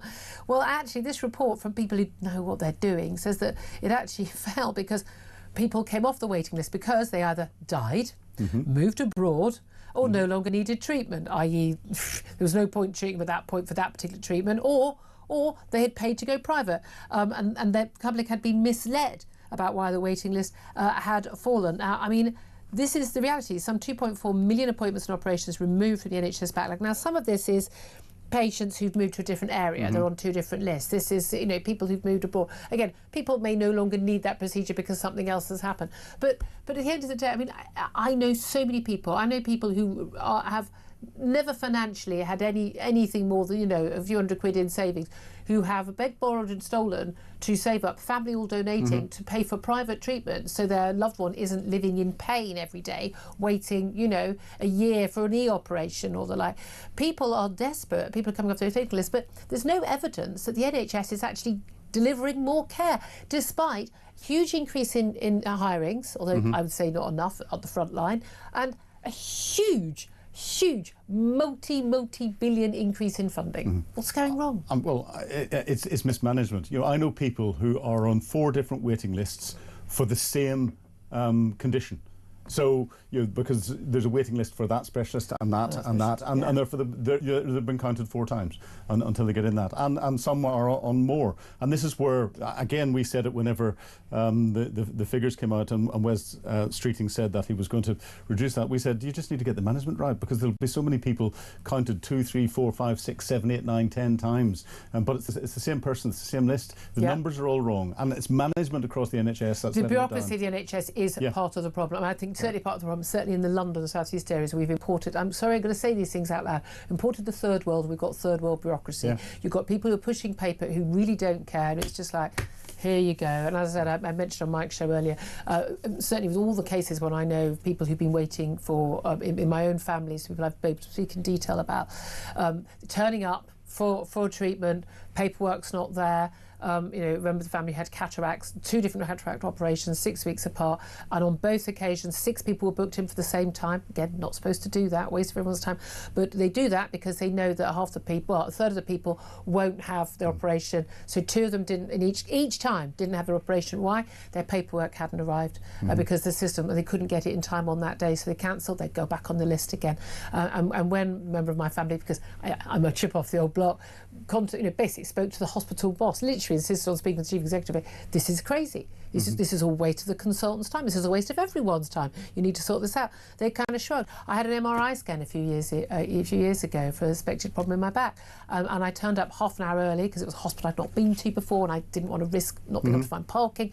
And it was one of those sort of big trucks, the massive MRI scanner in the back, and they just go around the hospital. Very efficient. I like it. But I sort of knocked on the door and said, "Hello, just want to flag. I am here. I'm just going to go and sit in the cafe in the hospital wait for my slot, but just so you can tick me off the list, I'm here. And they went, oh, you can come in now. I mean, I said, oh gosh, you're running early. They went, no. I mean, the last 3 people didn't turn up. Yeah. And it's quite normal. And they know that. Yeah. Apparently, again, 20 or 30% of people don't turn up. They've either waited so long, that the problem has resolved itself, they're too scared, because MRI scanners are absolutely terrifying. You have to stay so still in basically a white coffin. It was an absolutely horrible experience. But they say that they don't turn up. And I said, why don't you book an extra 20% of people? Yeah. And then so for a fifth of the time, they're sitting there doing nothing with this multi-million-pound costing machine on a truck out in a hospital car park. It is madness that we are living like this. Madness. It's complete madness. I was sitting in a public office space, and there was only one other couple that were in there talking, and it was the chief executive officer of a West Midlands NHS charity talking to a personal coach. And they had a 2-hour meeting, and I couldn't. What, his life coach? I couldn't. It was her. No, her business coach, the NHS was paying for that, and for the 2 hours, she talked about the relationship that she should have with her PA, not the management issues that there were across the whole of the multi-billion pound. Do it after work, love. Yeah, not the multi-million-pound business that she's running on behalf of the NHS. What a waste of time. I genuinely think we need a mass clear out of NHS management. Mass. I mean, just genuinely. The default is you're gone. People say, well, we need to bring the expertise. Well, your expertise ain't delivering very well so far. Again, I've said it for a long time in terms of people I want running the country, but definitely running the NHS. Whoever does logistics at Tesco. Yeah. Anyone who gets all that stuff on all the shelves, on all of those stores every single day, and when the weather changes at all, I want that person running the NHS. Yeah. I genuinely think we could have this sorted very, very quickly. I'd love to hear your thoughts on all of this. A-level results, of course. Again, lots more youngsters are going to get into university, even if they do miss their grades, which is great if it's your kid. Is it so great for our economy, though? More and more young people at university, perhaps not making the grade, perhaps getting a degree, a second-rate degree from a second-rate university, a piece of paper that costs them 50, 60 grand in debt, that doesn't necessarily equip them for the world of work. Employers aren't that impressed with that piece of paper. Is it worth their while? Should we be looking more at the apprenticeships? Have we turned universities, as one of the callers pointed out earlier, into businesses rather than colleges of academic excellence? I'd love to hear your thought on that. 0344 499 1000 is the number to call. Have your say. Lots of calls coming on in Ukraine. We'll get them up next. This is Talk.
For the first half of the year, the number of crossings is up 48% on the same half of 2024. Yeah. So that's how bad the problem is getting now, and it's not. And Jackie Smith, the former cabinet minister under Tony Blair, former Home Secretary, who's now an Education Minister and now a peer, making the argument, well, it's the fault of the last lot. Actually, the problem has got worse since Keir Starmer. Quite substantially worse. Quite substantially worse. 50% worse since Keir Starmer.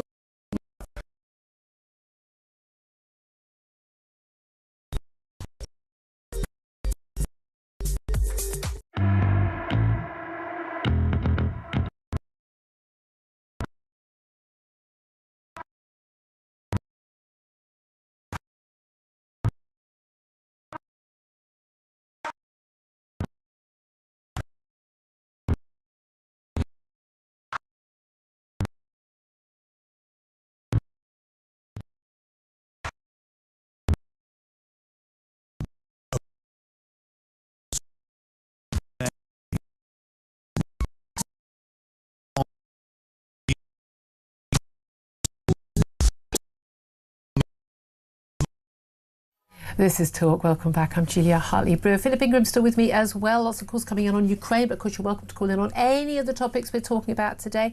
Some of your messages coming on text and tweets, or X's, whatever we're calling them this week. I'll never get used to it. I mean, how long is it? A couple of years now. X's are something you want to forget. Posts on it. Said Philip. I'm not commenting. Kevin's... Careful, this Ingram might be. Kevin says, might be a status quo. I said, how hopeful are you for a you've put me off there. How hopeful are you for a ceasefire in Ukraine? Kevin says, might be a status quo for a bit, but there's the underlying issue of carving up Ukraine. Dean says, absolutely pointless meeting other than trying and failing to be somebody on the world stage. Starmer is just a laughing stock. Ricky says, two traitors to their nation, corrupt to their core, discussing together when they have no power and no respect from those who actually have the cards. Pathetic. Awfully, I think Ricky's talking about Zelensky and Starmer. Stephen says, not very hopeful at all. They'll just try to keep it going. Neil says, how much was Zelensky worth before the conflict and how much is he worth now? There you go. Says it all. Again, I think Neil missing the point, mate. Graham says, Trump deals with the maniac and Starmer gets the corrupt rag. Zelensky is just trying to soak more money from the taxpayer. There are so many Kremlin talking points on our social media feed. I can't tell you. Let's go to your calls. Ross is in the Wirral and he wants to talk about Ukraine. Morning to you, Ross. Good morning, Julia. Morning. What do you want to say, my love? So you're saying about the Ukraine, and I just don't think we should be helping. I'm just sick of it all. Why shouldn't we be helping? I'm sick of people want us to help Ukraine. They want us to help Palestine, help Mauritius, help anyone suffering from climate change. India gets money off us. China gets money off us. I think it's just ridiculous. Well, I agree with most of the last lot. Who's helping us? I mean, I agree. Who's turning around to help us? I agree with you in terms of, I mean, foreign aid going to countries that have got, nuclear weapons and rockets to the moon and things. Of course, I agree with you on that one. But you say, look, you're sick of it all. Like, as Philip Ingram has pointed out, and he's more of an expert certainly than I think probably you and me are. When we help Ukraine, and yes, it costs us money, but actually we haven't spent that much in the big scheme of things. That is to help us, isn't it? Keeping peace in Europe is good for us, isn't it? We saw what happened when Ukraine was invaded. We saw all our prices go sky high. Peace in Europe is a nice thing to think about, but peace in Europe is so far away. Europe, especially south of Europe, it's gone. It's not far away. We're already defeated. Russia's already won. Russia and China, I would say, have made all this DEI and everything. I bet you they've been putting money into it all for decades. Oh, I'm sure they have. Okay, so we just give up. Let's just give. Why don't we just give the keys? Not any keys to Downing Street. You know what I mean. But if give the keys to Downing Street to Vladimir Putin now and just have done with it. I think we practically have. I mean, I'm 41, and for half my life I've watched security agencies, governments, police get hundreds of billions of pounds to keep us safe. And in 2025, a man can travel from Iran to the UK in order to rape a child. I think we need a refund because we are not safe at all. I agree with not safe, but do you think we'd be any safer if we let Vladimir Putin take Ukraine?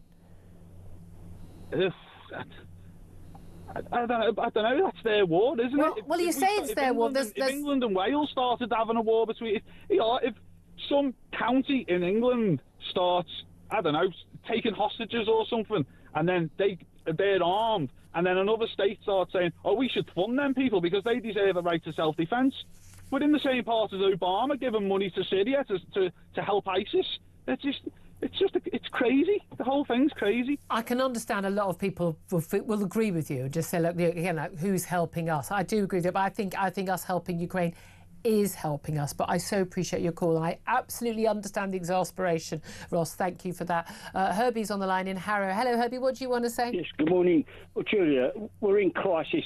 Everything that we're touching, everything that we're doing is a crisis at the moment. There's no end to it. The thing that we've got to think about is that Putin has also already employed North Korean soldiers to help out. Yeah. So why can't Ukraine get help from other countries, the European countries? Putin's calling all the time. He's calling the tune all the time. thinking that he can get away with it. Well, I'm afraid we've got to stand up to this tyrant and say, you're not going to win, you're not going to defeat Ukraine. We're going to make sure you don't achieve that. We can't let this maniac just take over everything he wants. OK, so answer what Ross has to say. He says he's sick of it all. Who's helping us? Why should we be bothering? It's not our problem, it's far away. Tell Ross what you think. Well, yeah, we would all like to live in peace. We'd all like to live in harmony and have a peaceful life, but I'm afraid it doesn't work out that way. The world's gone completely mad with tyrants taking over, people wanting to take control. We're living in threats all the time with China, with Iran, with North Korea. These people are absolutely off the scale of what they want to do and what they want to achieve. They don't like our way of life. We don't like their way of life, but we tolerate it. They don't tolerate anything. That is certainly true. They want. Herbie, sorry to interrupt you, my darling. Finish off what you wanted to say. I say they want what they want. We can't win. We can't beat these people are not there to surrender on anything. OK, really appreciate your call. Thank you very much, Herbie and Harrow there. 11:33 is the time. We're going to take a quick break. Up next, we are going to be talking about the migrants' mega dinghy, huge inflatable dinghies, bringing a record 107 people across the Channel to Britain just yesterday. We're going to be talking more about that and plenty more besides. This is Talk, the home of common sense.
Across the UK, on DAB+, on your smart speaker, on your smart TV, and on your side. This is Talk. Very good morning. Welcome back to the show. 11:34 is the time. Coming up in the next half hour, we're going to be talking with an award-winning teacher, Stephen James, about those A-level results and what kids do next. Those results came out at 8 o'clock this morning. Also results for BTECs and goodness knows what else as well. But what is the right choice for many youngsters may not be you've got to go to university. We'll talk about that. Right now, though, let's talk about where we are on the latest migration stories with Guy Dampier. He's a senior researcher on nationhood at the Prosperity Institute. A very good morning to you, Guy. Good morning. Thank you so much for joining us. I imagine, just first of all, that you probably don't agree with the Thought of the Day guest who decided on Radio 4 this week to call the Robert Jenrick, the Shadow Justice Secretary, who's exposed an awful lot of the concerns about migration and migrant crime in this country, when he says he was worried for the safety of his 3 young daughters as a result of the spate of crime we've seen from people who've arrived on those dinghies from Calais. What did you make of that? Well, I thought it was extraordinary what they said on Thought of the Day, but on the other hand, it's Thought of the Day, and it's pretty much what you expect from the BBC. Until we privatise it and let it make its own way in the world, that's what we'll get. Well, there you are then. There you are. He said it. Right. Well, look, let's talk about this. I mean, look, we've had all the pledges about smashing the gangs and all of that and stopping the boats from Rishi Sunak. None of it's happened. Earlier this week, we reached that 50,000 mark. Well, in fact, it's well over that now, of the number of people who've arrived since Keir Starmer became Prime Minister. And yes, he had 2 months of summer last year, and he's now got 2 months of summer here this year. So yes, the figures might be higher, but no doubt at all, in terms of the same period, it's up 48%. It's definitely not getting better, and it's no supposed to be getting worse. And one of the things we have seen is, although there are fewer boats, there are more people on the boats. It used to be 20 or 30 on a boat, then it became 50 on a boat. But apparently there's a new migrant mega dinghy, a huge inflatable, that brought a record 107 across the Channel to Britain. Where are they getting these things from, for goodness sake? Well, the answer apparently is that they're getting them from China. And what's concerning about the 107-person dinghy is that, that's about twice the size of the normal dinghy. I think the normal dinghy brings about 60 people.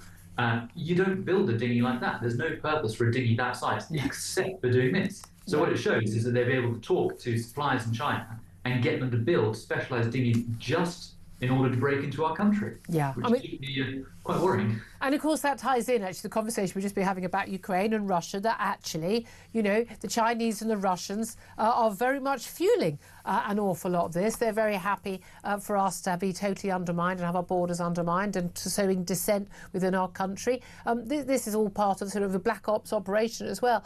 But at the end of the day, I mean, these dinghies weren't safe when they were overcrowded, when they were used to be, you know, supposed to hold 10 people and they held 20. They're getting more and more unsafe. We are seeing more and more deaths. Now, most people's concerns about this won't be people who choose to put themselves on these dinghies and then risk their lives. That's a stupid decision that many of them make, fleeing from, they claim, France, a perfectly safe country. But does this make it harder or easier for us to tackle these issues and perhaps a little less likely for the French to claim that they can't see these boats before they set off? Well, it's funny. I think that there's two parts. One is that part of the overcrowding was happening because they were finding it slightly harder to get engines through. So they were just, you know, you've got one engine, fit more people on the boat and you'll be fine.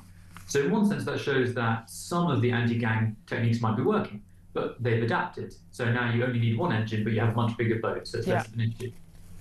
So I think that is that demonstrates that it's not working. It demonstrates these groups are able to adapt quite easily. And you know, they've done this. The French haven't stopped it. I'd be very surprised if the French were able to stop them in large numbers and they're able to stop them currently, particularly because they'll just take it down to the beach, they'll blow them up there, so the actual sort of smaller version before it's inflated will not be that huge, will be relatively easy to get through the sort of thing. Unfortunately, it'll keep on continuing. Indeed, and we know what they do. You know, they have these boats and they ship them in vans across Europe. A lot of them coming from Germany, and they put them in the sea further down the coast. They take them. The migrants are then told run out of the sand dunes. But of course, often the police, you know, they get into the water to get into the boats. Often the French police just stand there and watch. They don't intervene. And it's interesting actually that Robert Jenrick, you know, Mr. Xenophobic Robert Jenrick apparently has actually been in Calais and walking around on the beaches and actually, you know, notifying the French police that there are large groups of migrants and French kind of, you know, shrugging again, you know, with the jetin, eating the baguettes, not really worried about it at all. But it's also interesting that Chris Philp, his colleague, and these two men are basically all about this topic, Shadow Home Secretary, a former Home Office Minister as well. He's talked about going into the migrant camp in Calais and said he had a knife pulled on him and a machete and a glass bottles thrown at him. No wonder a lot of people are afraid of the people who come over on those boats, because we don't know who they are, we don't know where they're from. When we do find out where they're from, they tend to be from war-torn countries where they have very questionable attitudes towards some of the values we hold in this country, but also a lot of these men may well be very dangerous. They might well indeed, and it's interesting that we've got these members of the Shadow Cabinet going over there and having a sort of action man off as to who can get to the most dangerous migrants. They really are competing, aren't they? They've become the sort of Stallone and Schwarzenegger of conservative politics. You know, but it's very interesting. They're going there and they're showing what's happening. We can see that these people aren't genuinely dangerous, and that people that lob bottles are you are not the kind of people you generally want to move into your country. Obviously, we should not be letting them do so. To do that, we're going to have to tackle human rights law. And from what I understand from the French, they have a similar problem where one of the reasons, apart from the general Gallic shruggishness, is that they have their own laws which make it hard for them to intervene, again, on human rights grounds. Yeah, and again, you know, you can pick and choose, can't you? We know the Italians and the Greeks have started being much stricter on this, and again have been appealing to the EU, saying, look, you know, you guys need to help us, we're dealing with this problem. Very sadly, though, we saw at least 27 people, including a newborn baby, dying on a boat carrying nearly 100 migrants, which capsized off the coast of Italy. It was on its way to the island of Lampedusa, which has been totally and utterly overtaken by migrant arrivals in the last few years. Very, very sad. But again, anyone who puts their baby on a boat like that is, I mean, risking their life, I think should be prosecuted. I think it's absolutely extraordinary. Those who make it here, though, we have seen an awful lot of protests in recent weeks. I know there's now a very big protest planned outside Westminster for the 1st of October by those who've been involved in organising those protests at Epping at the Bell Hotel.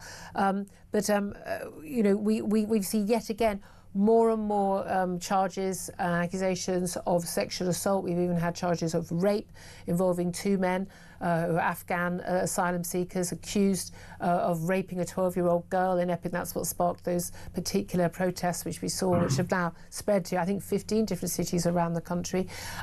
This isn't going away anytime soon, is it? It's not, no. I mean, so long as the people keep coming, you're going to have issues because a certain percentage of them are going to be dangerous, and we don't know who they are, and we can't work out who they are because they throw their passports away, and we're unable to check where they come from. And in some cases, human rights laws prevent us from doing basic things like checking how old they are. Yeah. But again, human rights laws in Europe don't stop people from doing that. We are talking about the most basic sort of DNA checks or whatever, but checks on teeth and things, just to dental checks, isn't it? Some of them just to know how old someone is. They claim they're 16 and therefore a child, when in fact they're 33. I mean, for goodness sake. It's true. We have it especially bad in Britain. I mean, we have the advantage that we no longer have the ECJ because of Brexit, but we still have the ECHR, and we have the Human Rights Act. And the Human Rights Act, because it puts it in domestic law, makes it much easier for people to get human rights legislation or human rights applications in their court cases. And then that sets precedents, which then cause a huge amount of problems. You're at the Prosperity Institute. You say you're a senior researcher at Nationhood. How big an issue is this, do you think, for the British nation, for our sense of self, but also for our economy? Well, for the economy, I think it's worth remembering that asylum seekers that come to Europe in repeated studies end up having costs over their lifetime of several €100,000 each. The best study is Jan van der Beek's borderless welfare state in Holland, because they had extremely good data there, and he found that it was several €100,000 for every single asylum seeker. So every single one that arrives, on average, some I'm sure will be good, but you're talking about a small minority, every single one of those will cost hundreds and hundreds of thousands of pounds. When you add that up to the sort of 170,000 we've had, you are talking an enormous bill over the course of our lifetimes. So it's going to be fiscally pretty dreadful. We're creating a sort of migrant fiscal black hole for ourselves. And I think the second thing is you can see the effect on the legitimacy of the state. If we're in a world where you cannot control your borders, where you're spending taxpayer money on putting these people up for public good, you can never deport them, and they can commit predatory crimes on British people, a lot of people will lose trust and faith in the British state, and that is already happening. It's definitely already happening. How important is that? Because so much of our nation is about, even just like to our policing, it's policing by consent, isn't it? It's things like, most police officers don't carry weapons and don't want to, or we claim they don't need to either. We've just had this idea, if we all kind of agree what the rules are, and then people who break the rules are punished, then we live in a civil society. It doesn't feel like that anymore. Definitely. It's what we tend to refer to as social trust or social cohesion. That sense you can go out and you can do your normal behaviour and you don't have to modify it to take account of these kind of things. That feels like it's falling in. And you can see there's much more hostility towards the police because people, to some degree correctly, see the police as defending people who are, come here as criminals, who are doing things illegally, who we think are dangerous and who the state will not remove. That, again, is potentially dangerous further down the line. Yeah. We've seen, in Bournemouth, a group of people set up their own volunteer sort of patrol groups. Yeah. This is declining state legitimacy. This is the kind of thing that generally happens in, the Balkan countries in the 1990s. It's not what you want happening in Britain in 2025. Yeah, that's really, really interesting to hear from you. Gary Dampier, Senior Researcher on Nationhood at the Prosperity Institute. Thank you so much for joining us. Philip Ingram. And again, those issues just discussed with a guy at the end there, a lot of this is about, it's about sort of fairness, isn't it? The British sense of fairness. And again, many migrants who've come to this country, who've applied legally, come here on visas and things, the sense that that this isn't fair on them either. This is about, we've paid our way. You're getting 3, 4, 5, 4-star hotels and dental treatment, but I worked and lived here all my life and I can't get free dental treatment. People not unreasonably feel life's unfair. There's nothing in the European Core Human Rights legislation that says they have to be put up in 4-star hotels. And I've seen pictures of veterans living in the doorway of these hotels. And I'm putting this into context.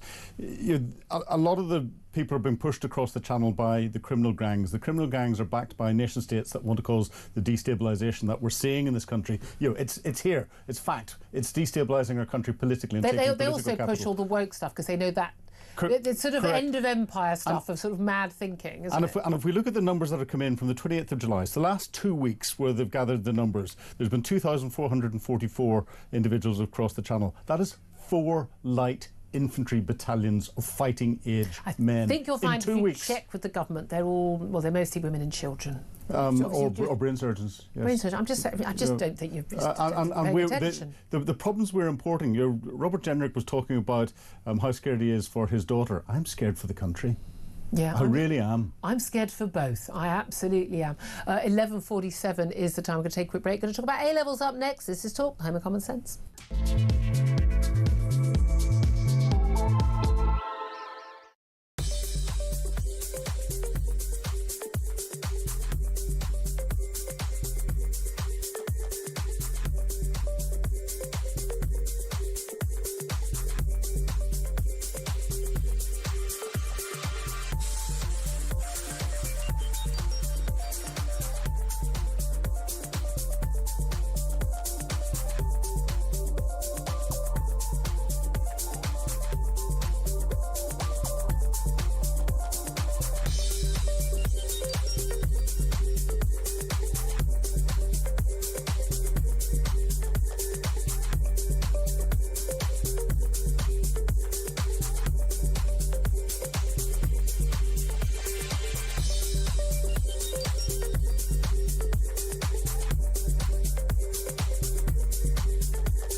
Shoplifting on our high streets, in our inner city centres.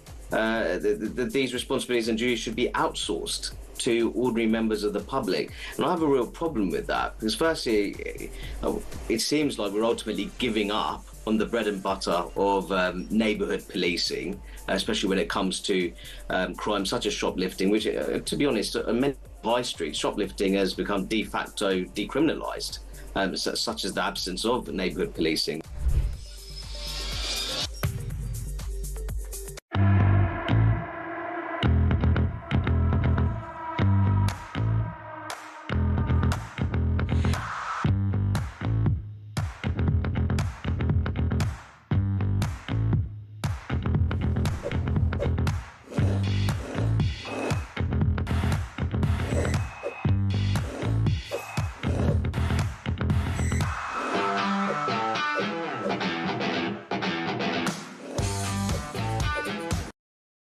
Across the UK, on DAB+, on your smart speaker, on your smart TV, and on your side. This is Talk.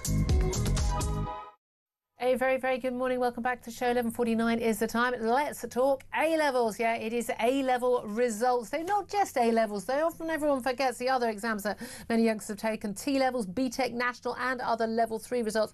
All out today. Results were released at 8 o'clock this morning for England, Wales and Northern Ireland. Highest course in Scotland last week. But the total number of students accepted to UK degree courses with A-levels has risen by 3.1% on last year.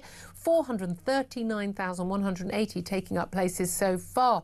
But is university the right call for every student, even if they have got the grades? Let's talk to Stephen James. He's an award-winning teacher and co-founder at the Invicta National Academy. A very good morning to you. Hello, good morning, Julia. Thank you so much for joining us. Well, look, we're very happy in our household with the results and the choice of university. You know, well done. But I know an awful lot of people who haven't done well in their A-levels over the years, who life's worked out for just fine. As Jeremy Clarkson tweeted earlier, he got, a C and 2 U's, and he's preparing the lighting to have a helipad in his back garden. So, you know, life works out okay as well. But for a lot of youngsters, they'll be worried about getting the grades. But we have been told that this week that actually there are more places available this year. So even if you're like 1 grade or 2 grades short, chances are you still will get into your university of your choice. But is that the right choice? No, it's not always the right choice. And if you haven't quite got the right grades to get into that university, then maybe it isn't the right one for you. But, you know, first of all, we need to congratulate these young people who have worked absolutely solidly. We need to congratulate the teachers, the support staff, but most of all, the parents who have had to put up with these young, stressed out people, you know, waiting for these results. Well done, us. Absolutely, well done, us. And I don't think it was that long ago, Julia, that we would have been receiving our results. So, you know, we can kind of think back to that kind of moment of joy. Quite a way back for me, I'm afraid, Stephen, but there we are, a long time ago. But you're right. There are so many different routes into careers, into starting a business, into making your way in life. And I think apprenticeships are absolutely brilliant. And you've got Philip there, a veteran of the intelligence corps, and the British Army is one of the biggest employers of apprentices in the UK as well. So, I think we need to give more credit to those people who do take that route. We need to give even more credit, I think, to those who are taking the risk to start a business, to become entrepreneurs, to start an idea, to start contributing to society. And I think we need, as a society, need to encourage those people as well, just as much as those going to university. Absolutely, because it does all become all about university, and that's partly because virtually everybody who makes the decisions on all of these issues, in the government and elsewhere, and the media, have gone to university, so it becomes a norm. Although, I mean, actually, it certainly, when I was much younger, actually, a huge number of people were, for instance, in newspapers who didn't go to university. They might have done a course over their lifetime in some sort of legal skills and things like that, but not a necessary qualification. But the reality is that university is not right for everyone. And in my day, I'm not only without tuition fees, but on a full grant. So, I was being paid to go to uni. Now, when youngsters are coming out with 50 grand's worth of debt, that's a different decision, especially now the interest rate on that debt is so huge. I mean, you're paying back so much more than you've borrowed. I know youngsters, their 20s, they're earning, they're paying, but they're only covering the interest. They're not paying back the actual debt. Is it necessarily worth it if you don't say, want to be a lawyer or want to be a doctor, and therefore there's an obvious degree that you would do? Because a lot of young people, not necessarily very academic, got okay-ish grades, they get into an okay-ish course and something they're not sure about at a okay-ish uni.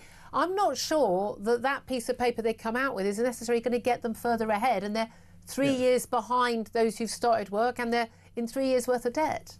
Yeah, absolutely. And you're competing against people who have, not only got a degree, but have been in that job for some time as well. Yeah. Whereas if you can get the experience now and start, logging that into the bank, as it were, then you're already at a head start of the students as well. And I think, we are very lucky in kind of, you mentioned the grants that you had as well. And I think I just got the back end of some of those grants. But actually, is it the right time right now? I mean, I always think of that Pink Floyd music video where it's the sausage factory and they're kind of moving along and into the next stage of education. And just because you've done your A-levels doesn't mean you have to go to university straight away. Go and get a job, go and explore the world, go and get drunk for a year, whatever it is you want to do. Because actually, I went to university as a mature student. I dropped out after I did my A-levels, went to university for a year, dropped out, and then revisited in my and it just wasn't right for you. And we do kind of we kind of talk about these things. It's always like success or failure, isn't it? It's like, and we've got to a point when there've been so many A grades and A-star grades and 9 grades at GCSE now, and all the grades seem to change every 3 minutes. And you see in the newspaper, and again, it's always it's quadruplet. Long blonde hair, beautiful girls, you've all got 4 grade A-star A-levels, and everyone thinks that's the norm, but it's not. And actually, getting a B or a C grade is an absolute achievement. It depends what your academic ability is, and there are different abilities. But perhaps we just got too much into the idea that these grades are the make or break, these exams, the make or break. This is it. Your life is going to be a success or your life is going to be a failure. And we all know plenty of people who've done pretty badly at school. That's not how their brain works. It's not the kind of intelligence they have, and they've gone on to be incredibly successful in business or any other field. And we all know people who got top grades who are living very sort of mediocre lives as well. I mean, it's not as make and break as the teachers and perhaps the parents feel at the time. No, it isn't, and it does become that when it's the sole focus of your life as well, and it's what gives you purpose, which is why such value is added to it. But I think also, young people who have not done as well as they should have done or think they should have done, they need to take the learning from that. They're now building resilience. They're now building, right, I've worked really hard. I've developed a strong work ethic. Actually, you're really employable now. So when I'm looking at employing people, grades and qualifications are probably the last thing I look at, because I want to know that they've got the right character, they've got the right values, and they will be a right fit for my organisation to go. Doesn't it have to work an alarm clock? I mean, I would say genuinely, a good work ethic will get you further in life than A grades will. yeah, I would say hard work always beats talent, as I would say. Yeah, there are a lot of people. That said, I think there are a lot of people. They'll say they work hard, and they didn't get the grades they deserve. But maybe you worked hard, but you didn't work in the right way. And again, a lot of that I think is a lot of kids are being failed by teachers. Teachers who don't teach them to the right level, and they're not. And a lot of the cosseting of kids, often they don't realise that actually that's not what they're able to do. We can't all do everything. I couldn't get an A grade in maths. People have different talents. It doesn't make you stupid. It's just people. And by the way, if I had a youngster who wasn't academic, I'd be going, for the love of God, become a plumber, electrician, or a builder. You will make a fortune more than all your mates who go to uni. Yeah, absolutely. But I will say as well, we also need to give a big shout out to the boys who actually outperformed the girls this year. And I think white working class boys have always not performed so well. Yeah. So let's give a big shout out to those white working class boys. Very interesting. Done well. So, well, that's moving back to exams away from coursework, moving back to a way that where boys perform better. Do you just have any concern that universities in particular have become, as one of our callers pointed out, they've become businesses? It's about making money as opposed to academic ability, and actually there are far too many places at university now for people who really shouldn't be there? Well, that's a tough call for somebody with a degree to say. I mean, I don't want to be hypocritical, but I would say I do agree with you that there are courses where there are vocational qualifications that you definitely need. Yep. Teaching, doctors, dentists, chartered surveyors, all those kinds of things where you need a good academic background. But I don't agree with the dumbing down of courses and coursework for everything. I think there needs to be exams, there needs to be coursework, there needs to be other ways to assess talent. Okay, very interesting to hear from you. Award-winning teacher Stephen James, appreciate that. Philip Ingram, your thoughts? You got a name check there from Stephen? I did. Well, I'm going to come at from a slightly different angle, because Jeremy Clarkson's tweet was fantastic. Yeah. He's just been stumped. He's just been stumped by Dave Fishwick from Bank of Dave, who's just said, "Hi, Jeremy Clarkson. I don't have any qualifications either. You can borrow my helicopter at any time." Oh, boom! So, and that sums it up. White working class lad who's done good, and he didn't get any qualifications. Yeah. And we focus on this, and it puts an awful lot of pressure on our young people. It puts an awful lot of pressure on them now is off the scale. I don't remember there being any pressure on me or my generation when we did A-levels back in the 80s. Yeah, the other thing we have to remember about the fees, we talk about the student debt and all the rest of it. The students only start to pay that back after they earn above a certain sum. Yeah, but it's a very low sum. The taxpayer pays for it up front, and we're also paying for all the people who don't pay off their full fees. Correct. We're also paying for all the people from the EU Correct. who pretty much don't pay off their full fees. Oh no, the whole thing's a Ponzi scheme. Yeah, it is. I don't think there should be any fees for the education, but I think we should probably limit the number of people who go to university to the people who will actually benefit from it. But I think we need absolutely more apprenticeships, 100% more apprenticeships, and more focused vocational working. I mean, I'm actually approving of those 40,000 building students the government has announced this week. I'd love to hear your thoughts on this as well. If you want to crow about your kids' results, feel free as well. Give us a call, 0344 499 1000. Lots of calls coming in on Ukraine. Up next, we're going to be talking live from Ukraine to Andrew Fox, defence expert and research fellow at the Henry Jackson Society, and of course, as they all are, a friend of Philip Ingram. He's coming up next. Stay tuned, you don't want to miss this. This is Talk.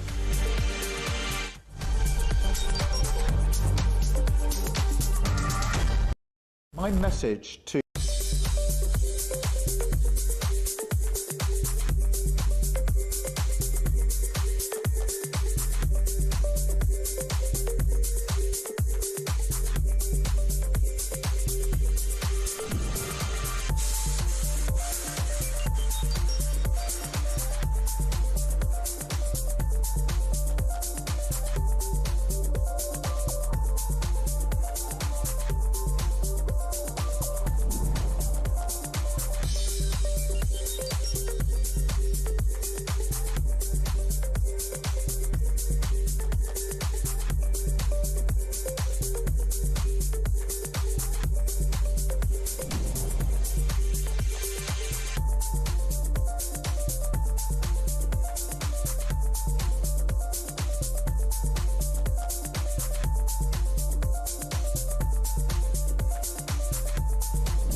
across the UK, on DAB+, on your smart speaker, on your smart TV, and on your side.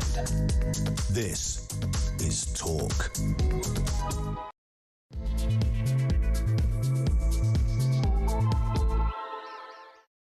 Very good afternoon. Welcome back to the show. This is Talk. We are the home of common sense. Very much appreciate your company. I'm Julia Hartley-Brewer. And whether you're listening on DAB+ radio, on your smart speaker, watching on YouTube, or on your connected device, thank you so much for your company. Very much appreciate you joining us. Talking a lot about Ukraine today. Why? Well, because President Zelensky has been in number 10 to meet Keir Starmer in Downing Street. He's already been and gone. And tomorrow we've got Vladimir Putin travelling to Alaska, and Donald Trump too. Both men 8 or 9 hour journeys by plane for that summit. But how hopeful are you of a ceasefire in Ukraine? Or do you, like Ross, the previous caller, say you're sick of it all, nothing to do with us, not our problem? Or like Herbie in the last hour, who says we need to stand up to Putin. If it was your country, if you were Ukrainian, what would you be willing to give up for peace, if anything at all? How much help should we give, if at all? I'd love to hear your thoughts. Give us a call, 0344 499 1000. You can call us on that number. You can text on 87222. Get in touch with us on X at talkTV. Calls are charged at the national rate altogether now. Text costs £1, standard network rate message. And if you have missed anything of the show, or you want to catch up a little bit later, don't forget to go to my YouTube page. We have called it The Julia Hartley-Brewer Show, so you can find it very easily. No excuses. Hit subscribe and you'll never have to miss a thing. So we'll be talking more about Donald Trump and President Putin having that meeting. We're also going to be talking about the city accountancy giant PwC, previously PricewaterhouseCoopers. They're cracking down on staff who work from home too often. They've got a traffic light system to track their movements. And basically, if you're not in the office or with a client, they want to know why. Of course, the staff are up in arms. Isn't it a weird idea that you don't have to do what your boss tells you? What a weird concept. Plus, we're going to be talking about the NHS and has the public been misled over the fall in NHS waiting lists? Because actually an awful lot of the people who are being removed from the list, trumpeted by Wes Streeting, the Health Secretary, as a big victory, 260,000 drop in the NHS backlog. According to the Nuffield Trust Health think tank, actually they're people who just no longer need treatment, moved abroad or have died. And that's why they're no longer on that list. Or, by the way, paid to go private, as many people, even on tight incomes, are already doing. So we're going to be talking about that. If that's affected you, you can get in touch. We'll take your calls coming up very soon. Philip Ingram, MBE, former senior military intelligence officer, still joining us in the studio. Thank you once again. My pleasure. We've talked a lot about Ukraine this morning and about President Zelensky obviously meeting with Keir Starmer, head of that meeting between the two, the most powerful men in the world, Vladimir Putin and Donald Trump. My final question to you on this, before we go to our first guest of this hour, is who do you trust the most, or who do you trust the least of Trump and Putin? Ooh, I don't trust. I thought that would I don't trust either of them. Who do I know has made a decision on what the position is easier? That's Putin. Putin is not going to give anything. Trump changes his mind, as you know where Putin stands. Yeah, we know exactly where Putin stands, and he's not going to give anything. He's going to play Trump. And what really worries me is there was discussion that it's just going to be Vladimir Putin and Donald Trump with no aides in interpreters. I've heard. We've been given a briefing that it will be with interpreters. Good. At least there's going to be someone in there that can take some notes. Hopefully they don't do what Steve Witkoff did and just rely on the interpreter from the Kremlin. Yes. Apparently they didn't agree. Well, here's what they agreed. Funny that. Don't get your golf buddy to do your negotiations. Exactly. But there we are. I wouldn't allow me golf buddy to do negotiations buying a house, let alone negotiate peace. Oh, Steve Witkoff's good at real estate, so he'd be good for the house. Well, yeah, he'll be good for the house. Okay, 6 minutes past 12 is the time. Don't forget to get your calls at 0344 499 1000. First up, though, let's talk to Andrew Fox. He's a defence expert, former major in the Parachute Regiment, and now a research fellow at the Henry Jackson Society. And having been in Gaza very recently, embedded with the Gaza humanitarian programme, he has now hot-footed it to Kyiv in Ukraine and joins us live from there right now. A very good and hopefully safe afternoon to you. Hi, Julia. Yeah, only a couple of missile attacks since I've been here, so it's been relatively quiet.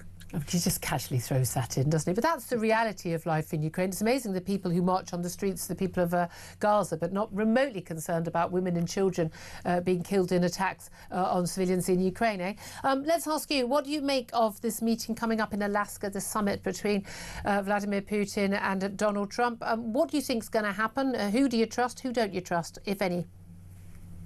I'm just checking my connection's okay and you can hear me. Yeah, absolutely fine. Carry on. Cool. Yeah, so it's a really interesting atmosphere out here at the moment. The kind of war is everywhere. You see military vehicles on the roads. You see, the memorials to the dead, which are just astonishing in terms of the sheer numbers of people that have died in this war. It's well over 1 million people now. And I think No, 1 second. 1 million people have died in the war in Ukraine.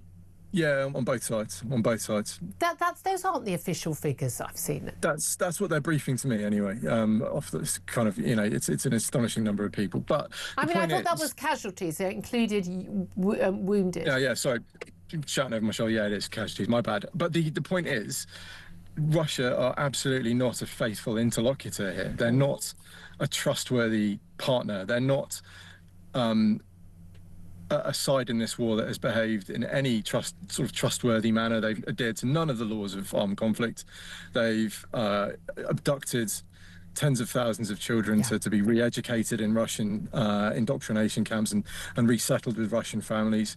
There are 1.6 million children currently under Russian occupation in the south of the country. This is and to be for the injured country to be locked out of negotiations whilst Trump speaks to Putin directly in Alaska, when frankly he should be arresting him in Alaska.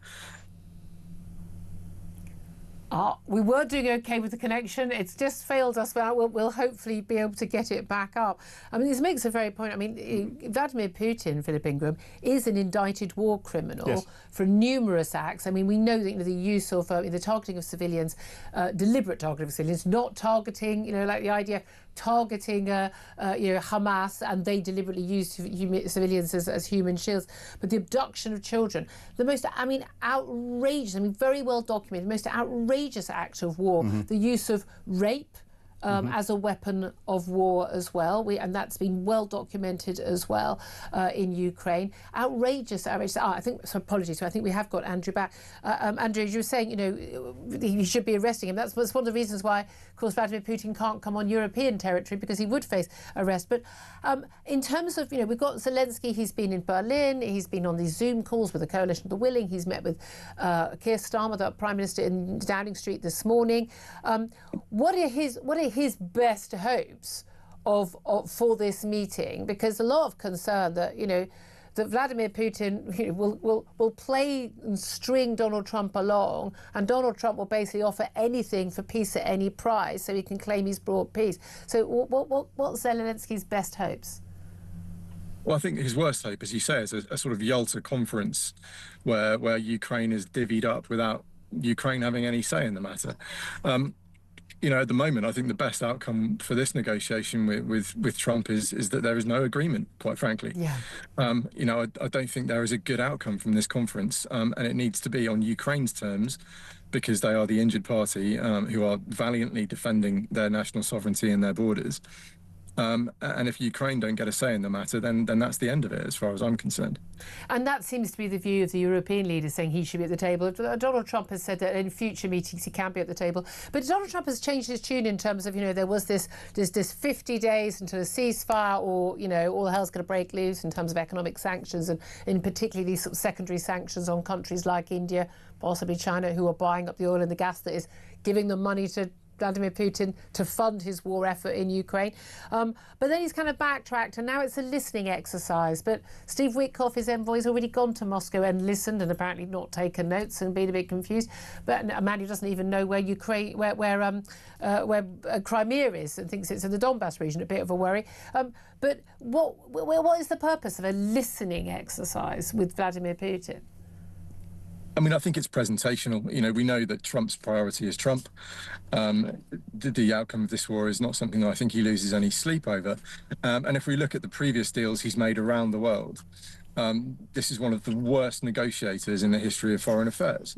You know, he is absolutely dreadful at making deals on the international stage. He will no doubt try and make a deal with with Putin, which will offer Putin outrageously good terms. But I think the bottom line is Putin is not going to stop until he gets regime change in Kyiv. Yeah. And until he achieves that and finds, you know, a president for Ukraine who is Moscow facing rather than Western facing, he's not achieved his war goals. He's turned his economy inside out. He's killed thousands and thousands of people and has achieved nothing. So I think anything short of regime change in Kyiv is unacceptable to Putin. Which means that Mr. Trump is wasting his time, unless he is, as you say, prepared to hammer Russia with the sanctions that should have been put on them 3 years ago. I find it very frustrating when any leaders of the Western world now say, oh, we can have more sanctions. We should have already had, day one, you know, you put the first lot on. By day 10, we should have had, you know, the serious sanctions on. It's obscene that 3.5 years later there was still any way of doing it. And the secondary sanctions, absolutely, I've always said, India, pick a side, you know, pick a side. There is a punishment for choosing the wrong side. But this is the thing. Vladimir Putin needs a win. He can't just go creeping back and go, oh, OK, it's all been a horrible mistake. I'm not sure he's that keen on an awful lot of his fighting men coming back to say, you know, what they've gone through back to Russia as well. As you say, his economy is now just a complete war machine. Without that war machine, what happens to it? But we know that Donald Trump wants a win. He wants to be the man who brings peace. And if it's peace at any price, he's not bothered because he's not paying that price. What is a possible good news outcome, regardless of this meeting tomorrow, for this war? Is there any outcome to this war other than a complete victory for Russia or a complete victory for Ukraine? I mean, if I was a betting man, clearly I want a Ukrainian victory, and I want us to have gone back in time and given Ukraine what they needed at the start and put the sanctions on at the start. But, you know, we can't play fantasy war. We've got to look at what the situation is today and what the possible outcomes are. And, you know, at the moment, this is a complete stalemate. Russia are making advances. Ukraine are struggling to hold the line in some areas. So at the moment, stopping that Russian offensive has to be the first objective for the Ukrainians. And then they need to look at what is a realistic outcome, and whether it's a frozen conflict where they try and negotiate in slow time with Russia to recover some of the territory lost. That's a likely outcome. Are they going to break through the Russian lines and sweep them back into Russia? Brutally speaking, no, they're not. So, but the important thing is here that this has to be acceptable to the Ukrainian people and the Ukrainian president and their government, and it has to not be a win for Putin. And I think if we look at it in those terms, that will lead us towards an outcome that is the least worst. And that's the key. Putin can't be allowed to claim a win because that he supports him, bigs himself up in front of the Russian people, and then he moves on to the next country. How concerned are the people of, other countries, the Baltic states, particularly the Poles? We know countries taking this very seriously about any win in Ukraine leading to a strike and assault on them. Well, Poland have got themselves into the position where they are probably Europe's leading military power now, because they understand exactly what's on their border, and they know.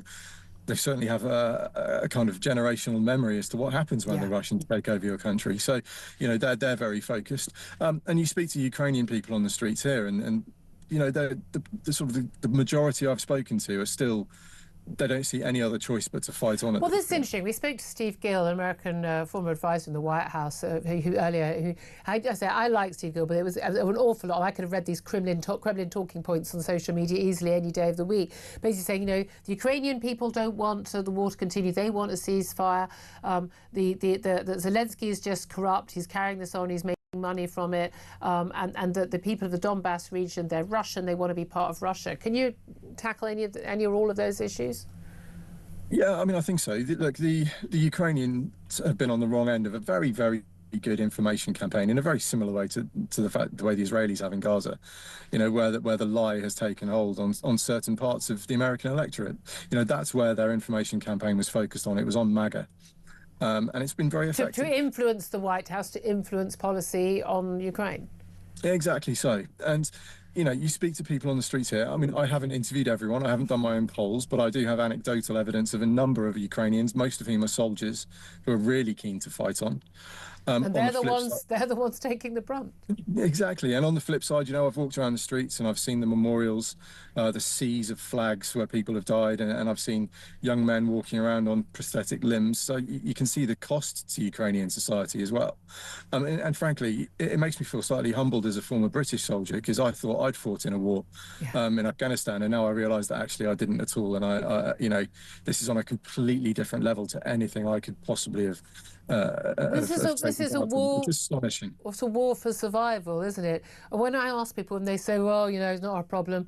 Sign the deal, get a de facto deal, give away 20% of the territory." I always say, no, well, so how much of our country would give away? Unfortunately, that often backfires. People start saying Norwich, Liverpool, London, 3 of the suggestions I've had every time. But it's a genuine question, is it? And the same to Americans. How much of your country and how many people will you have had died, your young men, your women and children, will you have had died, raped, abducted? You go, yeah, absolutely fine. You can keep control of that area. I can't see us ever doing it, and yet people are expecting the Ukrainians to do that after the price they've already paid. Yeah, not only give up their country, but also knowing that this is coming back further down the line. How do we know that? Into a bad deal. Because we know how Putin operates. We know what his ambitions are. He's been very, very clear about his desire to establish a Russian sphere of influence over old Soviet Union countries. We know there are Russian diaspora populations in the Baltics and certainly down in the Balkans as well. And we've seen this playbook over and over again since the turn of the century, where, you know, look at Georgia, look at Ukraine, where Putin salami slices his way into these countries using powerful psychological operations on the native Russian populations to foment dissent, where he uses little green men over the border, which are, you know, ununiformed Russian soldiers who are there to destabilize and act as an insurgency on the ground. Plausible deniability, as it did in Crimea. Yeah, and this is a playbook we've seen time and time again, and there's no indication whatsoever to suggest that Putin is going to stop with Ukraine. Okay. Now, just checking, you're in Kyiv right now, in the capital city. Are you going to be heading closer to the front line at all while you're over in Ukraine? Yes, I can't say exactly where for obvious reasons, but we're going quite a bit closer. We've got this car that I'm sitting in is full of humanitarian aid, so that's going to help civilian evacuations, and the vehicle itself is being donated to help civilian evacuations. So the poor old girl's probably got about 3 to 4 weeks of life left in her, judging by how often these vehicles get destroyed on the front line. So we're going to take that forward, and then we're going to go and speak to some of the forward troops as well. Okay, well, I hope you stay safe and everyone with you stays safe, and we'll hope to speak to you again very, very soon. It's Andrew Fox, defence expert there for the Henry Jackson Society, live for us from his car in Kyiv in Ukraine. He's a brave little soul, isn't he, is Andrew Fox? Philip Ingram, you know him well. You've been in many dangerous places. Well, I mean, the last time we spoke to him, he was just in Gaza, for goodness sake. But, I mean, he's talking about, you know, this. It's not complicated. The thing about Vladimir Putin is it's not like you have to guess what he wants. Yeah. He's given speeches. He's written articles and speeches, long essays about what he plans to do. Yeah, and he's done it in other places. And Ukraine is fighting a war of national survival. That's total war. Everything in society is focused on dealing with that. Yeah. There is a better solution that could come out tomorrow with Donald Trump and Vladimir Putin. If Vladimir Putin really annoys Donald Trump and he comes out, very angry at him and therefore wants to take a revenge on Putin, but that's got its own risks as well. It does, but Putin knows that, so he's going to play. He's going to butter him up. He's going to build a new Trump Tower in Moscow. That would be the best solution, rather than no answer. The next best is nothing happens. I always said ahead of the last election in America that if I was in America, I would vote for Trump on balance, far better than Kamala Harris. I still think that was the right decision. Yep. I like his stance on Israel. I like his stance on immigration, on woke, and all of that stuff. And I always said my biggest worry was his stance on Ukraine. But I thought there were enough people, sensible people around him, the reality would hit eventually. And every now and then we have these glimpses that reality hits and he realises he's being played by Putin. I think the strongest argument to get him to do the right thing in Ukraine, which what I believe to be the right thing, and I know you do as well, many of our audience, but not everyone, I accept that, is actually for him to realise that people are laughing at him being played by Putin and realise he's looking like a chump. Yep. He really, really is looking stupid. He and Steve Witkoff are the only people in the world who think that Vladimir Putin is a nice guy who just wants the best. They look like idiots at this point. Everyone's going, what the hell are you thinking? But I do think it's fascinating to watch the European leaders, instead of sort of criticising Putin, even criticising Putin, but criticising Trump. They're kind of having to negotiate with Putin and deal with that, but also negotiate with, and I mean this honestly, man-baby Trump. When he's doing his man-baby thing where, oh, but if someone's nice to me and compliments me, then I should trust them, they're a good guy. He is out of his depth on this topic. Totally out of his depth on this topic. And hopefully he has learned a little bit from his first presidency, because we saw similar play when he was dealing with Kim Jong-un in North Korea, and then he came away achieving absolutely nothing. And he knows that he was laughed at for that. He was absolutely played, exactly. Yeah. I'd love to hear your thoughts on this, on everything else we're talking about, including the A-levels. We're going to talk more in the next half hour about those NHS waiting lists that have gone down, but that's because people have either got a private operation, moved abroad, or died. I'm not joking, that is what has been found. Are they actually achieving anything in the NHS with all of that money we give them? I'd love to hear your thoughts on all of that. Give us a call, 0344 499 1000. This is Talk with the home of common sense.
If you're an asylum seeker, you get given something called an HC2 certificate, which qualifies you for all that kind of stuff, dentists, prescriptions, all free of charge. Not only that, but you're allowed to claim the cost of travel to go to a hospital or a surgery or so on. Now, these certificates, HC2 certificates, are given out to some UK citizens, but 2/3 of them at present are being given to asylum seekers.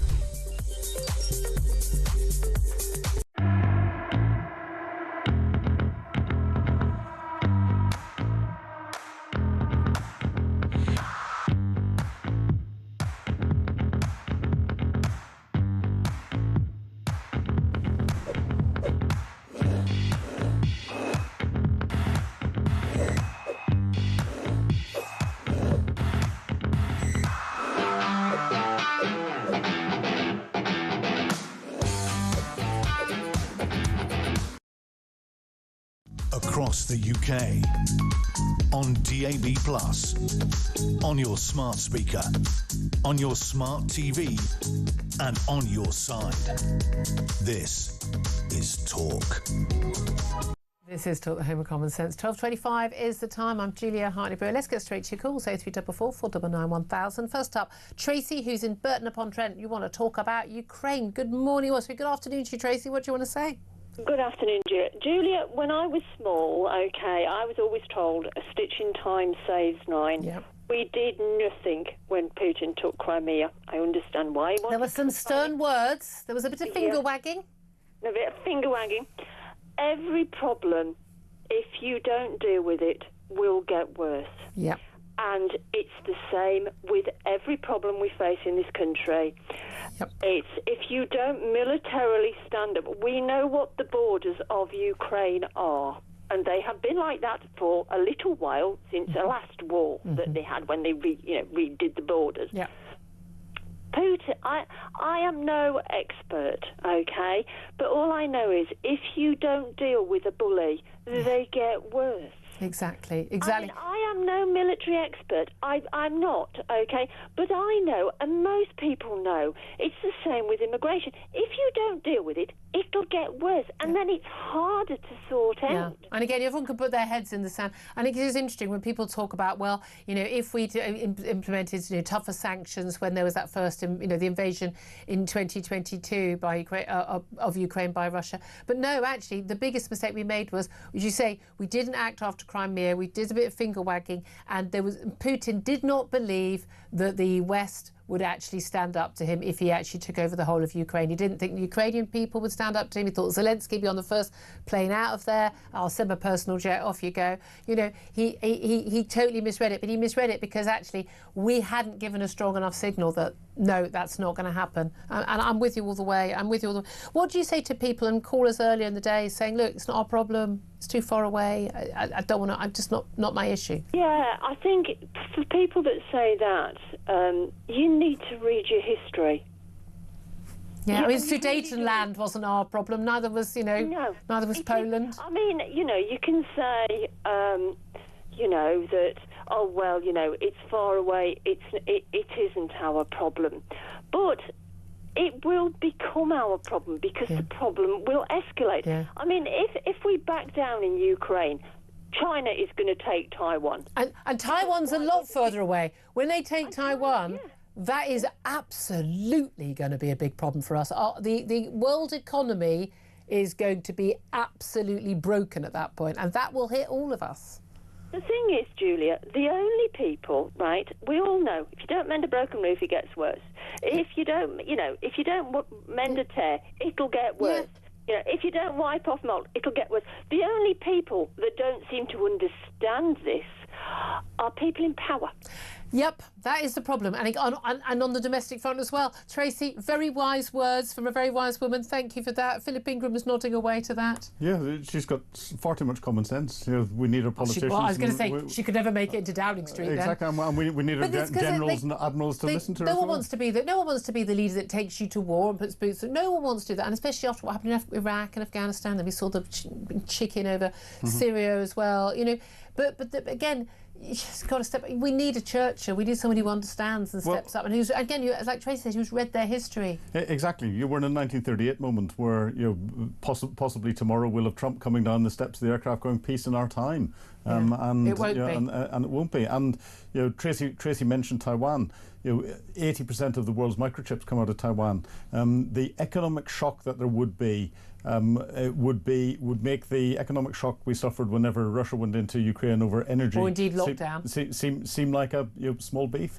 It's loose change down the back of the sofa. Yeah, we are in very dangerous territory. We won't be in a position to put economic sanctions on exactly, on China. And this is why we have to deal with this now. That's why it is our problem, because we're a global economy. We're the 5th or 6th largest economy in the world. We're a permanent member of the. But also we rely on shipping. Or everything that arrives in this country pretty much arrives in shipping. If you don't have control of the waters, that's we need America to have control of the waters. If China goes across those straits and takes Taiwan, then we are looking at something very, very different. And we rely on international trade. We can't produce everything in our own country. People like stuff from other countries. So we are very isolated and very vulnerable. That's why we have to step up and deal with these tyrants. OK, thank you for that. Let's go to the phone lines again. Caroline is on the line. She's in Northamptonshire. Caroline, you want to talk about the A-level results in university, don't you? Well, yeah, about education really in general, but actually it follows on from what's being said about Ukraine. The whole breakdown in the way we respect the generation that followed ours is affecting teachers, police, army, everything, because there's no sort of respect anymore for anybody in authority. And that's almost been educated into the next generation. So, the people who are speaking on here are all from the generation kind of before, where we didn't have pressure on us when we took our A-levels and whatever. I mean, I'm one of 4, and 2 of us were academic, 2 of us weren't. We were doers. We are all highly successful. Well played, you. But my parents sent us all to different schools because we had different abilities. And actually Bedford had a tier system where you had Bedford High School, Bedford Modern, Dame Alice, and you had St Andrews. So you had girls' schools and boys' schools. Every kid knew that if you were in the high school, you were highly academic. If you were in Bedford Modern or Dame Alice, you were middle of the road. And if you were As in most people are. And if you're in St Andrews, you were the thickos. But what you weren't doing was trying to compete against people who were way above you.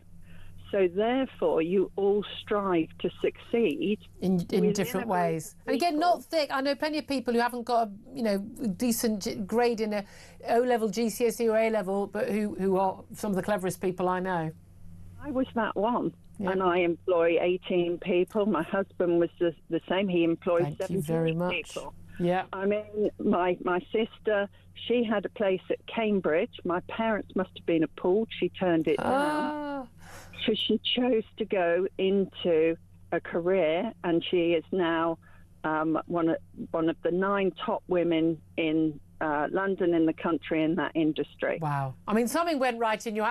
Can we say, I'm just going to say, well done to Mum and Dad on that front. But Caroline, you make a fair point. Again, different notions about it. But do you think a lot of young people today, again, they think it's the be-all or end-all because they're told by everyone it's the be-all or end-all, and it's not. They should work hard, do the best, but they will maybe find their way. But the key thing is you need to be doing something, whether it's university or studying or apprentice or work. What you can't do is sit on your backside watching telly all day. Parents taught us work ethic. Work ethic. As I said earlier, work ethic will get you further than grades. Caroline, thank you for that. Well done to everybody. That's a bit of an impressive family, isn't it, Philip? Very much so. Good Lord. Anyway, coming up at 12:33, we're going to be talking more about the economy.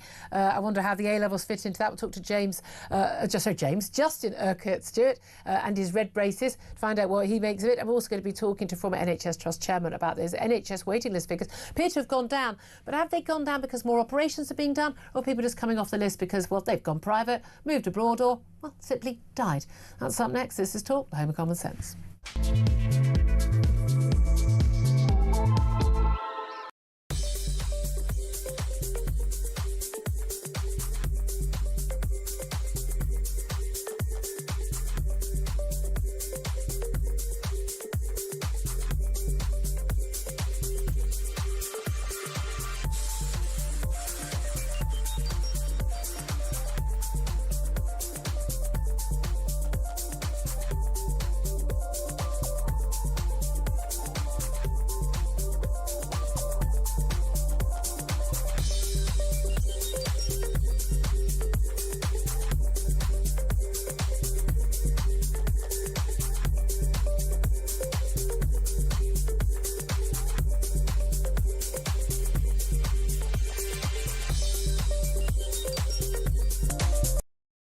Across the UK, on DAB+, on your smart speaker, on your smart TV, and on your side. This is Talk. This is Talk, indeed it is. 12:34 is the time. I'm Julia Hartley-Brewer. Philip Ingram's still with me. Delighted to be joined now by Justin Urquhart-Stewart. He's an economist. He's also chairman of the Regionally Investment Platform. A very good afternoon to you. Good afternoon. Thank you so much. Cracking good programme. Oh, well, thankfully we do try. It's even better now you're on with your red braces. You know we need your red braces. Let's start with the latest GDP figures, because they're being billed as like, well, it's slowing down in the economy, but they're better than expected, so well done, everybody. Yeah, well, you have to be quite careful, because when people start talking about the green shoots of recovery, how often does it turn out to be, in fact, be sort of advanced mould in the fridge? So, actually looking for some solid figures, so bear in mind, 1 month doesn't really tell us a great deal, and they will review the previous months. They're always adjusting the entire time. The basic thing you take away from here, it's very, very low growth around the world. It's not just us. But that's no excuse to sit there and say, well, there's nothing we can do about this. There's an awful lot we can try and do about it. No, exactly. I don't think we should ever be clapping our hands on the back, patting our hands on the back, saying, oh, 0.3% growth. This is an embarrassment. It is, because when you think about actually the successful areas of growth in this country, and I know we mentioned before, the technology hubs around the country, we're really good at this, and yet most people will actually find it difficult to understand what they're talking about half the time. But what we've got is you have these hubs, Silicon Fen, Glen, Silicon Gorge, Silicon not implant, I've got in trouble doing that, so all these areas of little tiny high-tech businesses, and they breed. And so long as they've got really good infrastructure, and I don't mean a train. One a really good infrastructure, ultra high-speed internet, which was actually one of the last things actually we got out of the EU before we left. In Cornwall, got ultra-speed internet, and it's meant now you've got businesses in really pretty, some terribly poor areas where businesses are now being set up because they can. Because they can actually do it. But also, isn't one of the big issues we've got, again, it's energy, and it comes back to that net zero policy. If you've got, I mean, some of the highest energy costs domestically and crucially in the business world, as in the entire world, you know, AI is the future, we're told. AI revolves a hell of a lot of energy. If it's not affordable, it's not secure, it's not reliable, well, those businesses are not going to thrive in this country. Well, I thought AI was a form of Yorkshire accent. It took me a while to work out what they're talking about. But when you see the opportunities here and what they can do, we're so bad at our basic infrastructure. I don't mean boats, planes and things, but how can you expect anyone to run a profitable steel industry with compared to the rest of Europe when we start off at minus 20%? The extra 20% we have to pay basic fuel. You'd be mad to set up here, first of all. So, and that's not just this government. It's someone's thinking about the actual infrastructure of the nation. Power needs to be cheaper, run a much more cost-effective manner, and planning it for 20, 30 years ahead. We haven't done any of that. At the moment, we're still faffing around trying to work out where we get power. And one of the best ideas they ever had, actually, was in the 50s, and they bring it up again a few months ago, was actually taking a pipe from Iceland, don't know how it works, to actually pump heat through to Scotland. And apparently that was all fine and dandy, and you would actually get pretty cheap fuel once you paid the cost of it. But unfortunately it didn't go through because someone in the Foreign Office says, well, it goes through Rockall. Or Sweet Rockall, and therefore everyone claims this rock in the middle of the Atlantic, and therefore if we put a pipe across it, that might compromise it. Right, so there's always a problem. Well, we've got the same thing. We've got pipes, we've got stuff coming from Norway, but again, if they run out of energy, they're going to stop that, and then we're going to be in trouble. We need to be secure, and especially as we've been discussing today, in a very insecure age. I'm just wondering your thoughts on the A-levels, by the way, because we're interesting to talk to a lot of people saying they've done very well. You've got the usual tweet from Jeremy Clarkson this today. You know, I got C and 2 U's at my A-levels, and I'm busy sorting the lighting out for the helipad in my garden. And it's always, you know, I'm driving a Rolls Royce or whatever it is. I'm building a new swimming pool, whatever it is. There are lots of people who do very well without those grades. Do we have a problem in terms of our education, though, in terms of we've got a lot of people who get degrees or got good A-levels, but actually they're not necessarily the subjects that people want. I know so many people who've got kids doing psychology. I'm not sure how many psychologists we need. I'm thinking I'd like a few more engineers and doctors, but as someone in business, what sort of skills do we lack and what do we need? But I have to say, I'm wildly impressed by someone coming along, and forgive me to be rude about the industry, with media studies. Completely. And what's that qualified you for? No, in many ways, it's not so much the degree itself. Obviously, you want to be a doctor. Understanding medicine is quite helpful. Actually, you want to be a lawyer? No, lawyers can do anything. But the point really is, I'm after a piece of paper that says this person has the ability to take information over 3 years and be tested, not learn it by rote, but demonstrate their intelligence and how they can actually develop ideas and thoughts and businesses. So what we lost, and you've talked about this before, when we had the old polytechnics, which people turn their nose up. But of course, now we have the polytechnics now become universities, but of a different type. And you need that basic trade structure. Who is actually going to mend the plumbing, the piping, the tiles? Build the houses. Well, let's go back to some recent news when the Romans left, as they did, I'm told. Within 50 years, a lot of those Roman towns had collapsed because no one knew how the pipes worked, no one knew how the tiles work. And by the way, someone kind of clean them as they. I feel like we're covering a lot of ground here. Is everyone keeping up? Nothing changes. It's exactly the same. It's just slightly different language. Okay. No, that's absolutely, absolutely fascinating. Let me ask you about some of the people who are particularly with the wealth creators. Well, certainly they've created wealth at some point, and that's those who perhaps will be worried more about inheritance tax. Now, we are told, well, certainly Treasury isn't pouring cold water on this idea that the next budget, among the many taxes that will have to go up to fill this £50 billion black hole we're told about, it could get bigger, who knows, are proposals to basically tackle inheritance tax, in particular this sort of up to 7-year tapered tax for gifts to your children where they don't get covered by inheritance tax, and it could be a gift that's involving money or jewellery or a car or whatever it is that parents are giving to their children. Often we see parents, as they reach older age, if they've got any spare lump sums, giving them to their children if they've got them in advance. So if they die within the next 7 years, there'll be some tax to pay. After 7 years, no tax. Government looking at getting rid of that. We're told, though, that inheritance tax plans would make the UK a dangerous place for the wealthy. That's what the tax experts have said. What do you make of that? Well, it would be on the basis if you are someone who's creating wealth. By mean creating wealth, actually setting up businesses, employing people, them earning money and paying tax, and of course buying stuff in the economy. That's proper growth. That's what you need to be trying to deal with. But unfortunately, what you've got in a position now where we're focused on the wrong areas. So bring it back to the focus of areas where we can have some more growth. I've just forgotten the second half of your question. No, so have I. But that's it. But like in terms of in terms of the risk to say if people say, well, look, I've made money, I'm doing well, I want to be able to hand it on to my kids without them paying 40% tax on it. They're just going to leave the country, aren't they? And well, they are. And I find frustrating with this as well. Inheritance tax is tiny. It's a really, really small amount. And is it 1% of the tax take? I mean, it's just not. Yeah. Irrelevant. Much better to actually then focus on actually retaining and developing that wealth. You need wealthy people here. It's like this argument over a wealth tax. You can't have a wealth tax if you've created some wealth. Actually encourage people to get the wealth, then you can have a fair taxation. Well, maybe not, but at least some taxation based on something you've created. Yeah. And so that's what's going to be so vital with this. So inheritance tax, quite rightly, people will sit there and say, hang on, I've already paid tax on this money because I earned it. Now you ask me to pay it. Now I'm gone. My family's going to do it. One of the key elements, and you go back to when you look at financial planning for families going across the generations, to answer the question, how does your son or daughter buy their next house? And the answer is, well, they don't.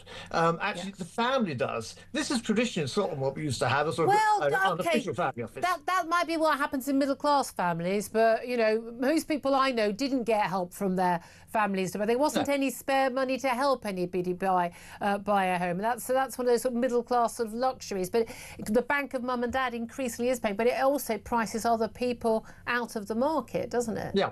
And what you've got to be able to do is encourage these people, whether you like their flashy Rolls Royces or whatever, they're the people who actually pay most of the proportion of tax. But we're one of the few countries in the world, I can't think of anywhere else I've ever been, where people are so contemptuous of people who make money. Actually, I mean, it really is frustrating.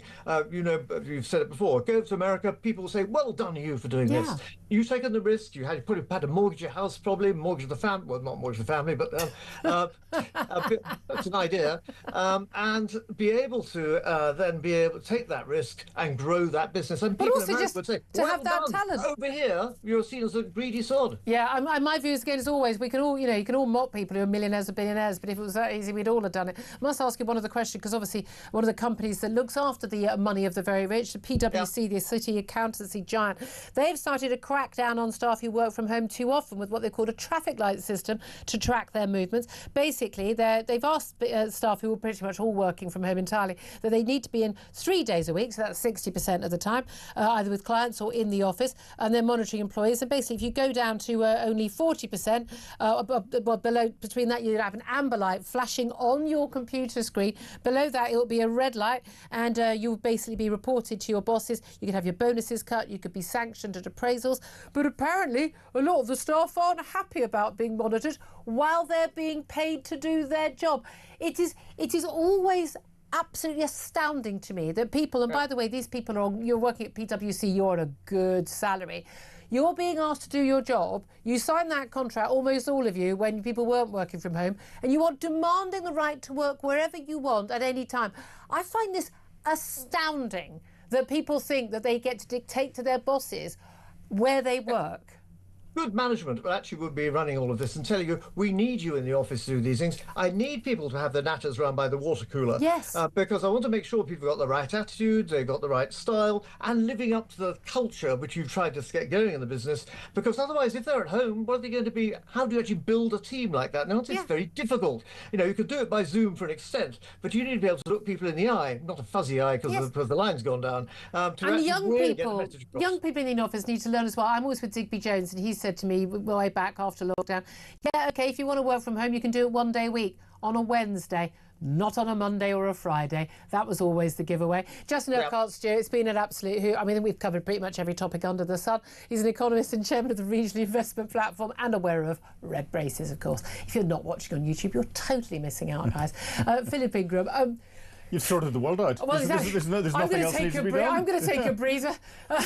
I'm out of breath. I'm out of breath keeping up with you. He's the only person I know who talks faster than me. But there's, it's interesting, a number of things. In the UK is in a strange position. Everyone seems to think that working class is the aspirational level to achieve. We look at Keir Starmer, our Prime Minister, who is a multimillionaire, but he keeps trying to describe his working class roots. We look at Angela Rayner, who is pushing towards multimillionaire. When you say multimillionaire, you're talking about people who've owned a property. But those people don't feel like millionaires. But they don't. But whenever it comes to their positioning, they're trying to dumb themselves down. Whereas if you look across the rest of Europe, and when I lived in Germany, the Germans couldn't understand this. Everyone was aspiring to be, or saw themselves as middle class first and foremost, and wanted to push themselves further. I think we are bizarrely held back by this notion of working class being below middle class. These are just it's such a snobby, archaic attitude. It is ridiculous, but it does. But going on that issue in terms of it comes into the A levels and the jobs and everything. But coming back to working from home, though, back to that, what do you make of bosses who basically say, "Well, we'd like you back in the office, and we'd really like we've told you to come in 3 days a week," and then the staff are complaining about it. I'm sorry, if you expect someone to give you money out of their pocket, whether it be their company's pocket, to do a job, then they can dictate how that job is done. And if you don't like it, go and get a job somewhere else. Are we just incredibly old-fashioned for thinking that? No, and Justin was completely right in saying you get so much more done by the natters around the water cooler and over coffee and all the rest of it. And it's all that stuff that is immeasurable. It's not just on-screen time. Absolutely. Everything else has to be taken into account. Thank you very much for that. Take a quick break. Up next, going to talk to former NHS Trust Chair Roy Lilly about why a lot of those falling NHS waiting lists aren't quite what they seem, because you don't need an operation if you've already paid for it privately or, I don't know, died. That's up next. This is Talk.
Shoplifting on our high streets, in our inner city centres.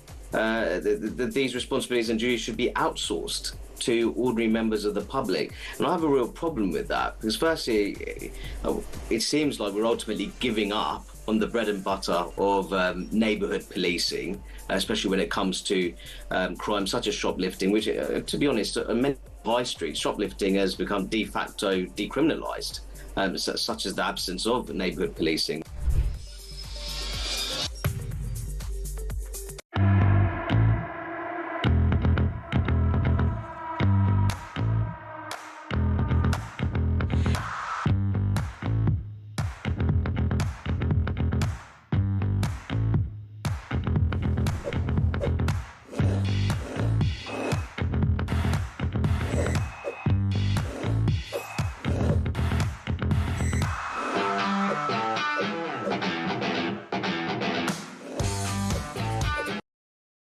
Across the UK, on DAB+, on your smart speaker, on your smart TV, and on your side. This is Talk. This is indeed Talk the Home of Common Sense. 12:50 is the time. Let's talk about NHS waiting lists, because Wes Streeting, the Health Secretary, was rather happy a little while ago. He said there'd been a 260,000 drop in the NHS backlog of waiting for times for operations and treatments since the general election. He said it was not a coincidence, saying it was because of record investment and fundamental NHS reform. However, a new report from the Quality Watch report by the Nuffield Trust think tank has found that 245,000 appointments were being removed every month because patients had treatment elsewhere, often privately, had moved abroad. Treatment had not been needed anymore because patients had died. Some 2.4 million appointments and operations have been removed from the NHS backlog since Labour took power as part of a so-called validation process. But is that because actually patients have moved house, or is it because actually they haven't been able to get the treatment they need on the NHS? Let's talk about this with Roy Lilly, former NHS Trust Chairman. A very good afternoon to you. Good afternoon, Julia. Thank you for joining us. I mean, is this all smoke and mirrors? Because there will be people who've perhaps counted twice on different lists, and there will be people who've moved house and been transferred and they're still on the list, and you want to find out if people still need a treatment. But if people are coming off those lists and the waiting list looks shorter because they've given up and gone abroad, or given up and gone private, or just given up life and have died, which is often the case, then that's not really a victory, is it? No, I mean, there's a lot going on here, Julia. Let's start with waiting list validation, which is normal. Yeah. All hospitals do it. You go through your waiting list and you check out that the people still want their treatment, they're still available for treatment. As you say, some of them have passed away because a lot of them will be older people. Some have gone private. They've dipped into their pension and funded their new hip themselves. Some symptoms resolve. I mean, these are not all people that need operations. Some conditions just resolve themselves. Some people move away. Some people go into a care home somewhere else. I mean, keeping track of people, is quite difficult. But so validation is fine. It's the right thing to do. But what is the wrong thing to do is if you take the validation figures and knock them off the waiting list, and then as a politician you say, we've treated all these people, aren't we clever, because of our fantastic policies and big investment. It's not true. And no, so that's cheating. But there are other things going on here. The waiting list numbers have just come out. They came out a couple of hours ago. Waiting lists are actually up by 10,000. So they're going back up. There's a figure that's, I always watch one figure. I can't be bothered waiting list numbers, but there are one set of figures. How many people are treated and how many people come on the waiting list? On average, we treat about 1.7 million people a month. And at the moment, it's about 1.7 people who are joining the waiting list. So it's kind of one in, one out. Exactly. It sounds like a migrant policy. I'm going to say, where have we heard that before? And the other thing is this, there's something else going on that not a lot of people realise. So you feel unwell, you go to the GP, you present with your symptoms, and he says, well, I'm not sure. I think you might need whatever, but let's do a test. Let's send you for a scan. Let's get us some imaging.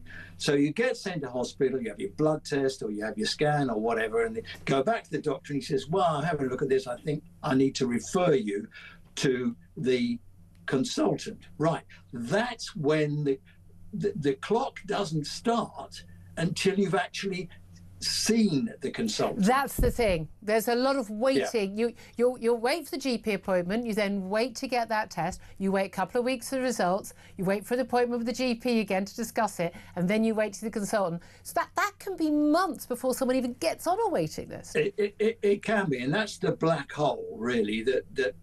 And why don't we count it? Well, I mean, it's difficult to count because of the differences there are in GP systems. It's difficult to count because, I mean, frankly, we just don't have the technology. I'm not saying it can't be done, but, when people talk about NHS efficiency, you can see, I mean, that's obviously inefficient, but it's because we haven't had the investment to do basic IT. So really the waiting list numbers, I don't watch them anymore. No, I look because at the numbers you can't really work that out. And again, it's who's affected. But I'm amazed by the number of people I know who are going on. They're not like sitting there wallowing in cash. They really are having to struggle to get the money together. Who have paid to go private to get tests because they're in pain, because they know the wait is going to be so long for an operation, and they've just said, I I can't live like this, and the family have often contributed. I mean, that is telling. So they go, oh, isn't it looking good? But here's the thing, why isn't the NHS treating more people? There are more staff, more doctors, more nurses, more frontline people, with billions going in more. Why are we not treating more people? We are. We're treating a lot more than we did before COVID, which is the real benchmark. So the numbers going through the system are huge, but it's not enough. We're not treating enough people. We're treating more people, which is what the politicians say. But the next question is more enough? But are those, okay, so are those people who are being treated, because certainly a couple of years ago we weren't treating more, the people who were being treated, is it just they are sicker because, again, they didn't get treatment before, they've waited longer, people who were missed for cancer checks, they've got, stage 3 or 4 cancer, not stage 1 cancer when they are found, because they didn't get to see the healthcare during lockdown? Is that what's happening?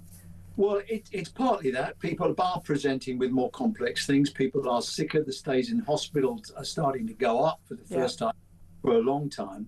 But the real issue here is how these numbers are presented, because over 60% of people on the waiting list will be there for a diagnostic.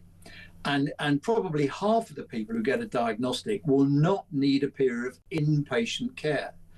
So you can knock a lot of people off the waiting list by accelerating the diagnostics, which is why the NHS has invested in the diagnostic hubs and why it's pushing the boat out on diagnostics, because you can clear the waiting list by people who have symptoms, but they don't need periods of inpatient care. So a lot of them can be treated as outpatients as well. The number of outpatient treatments now has gone through the roof.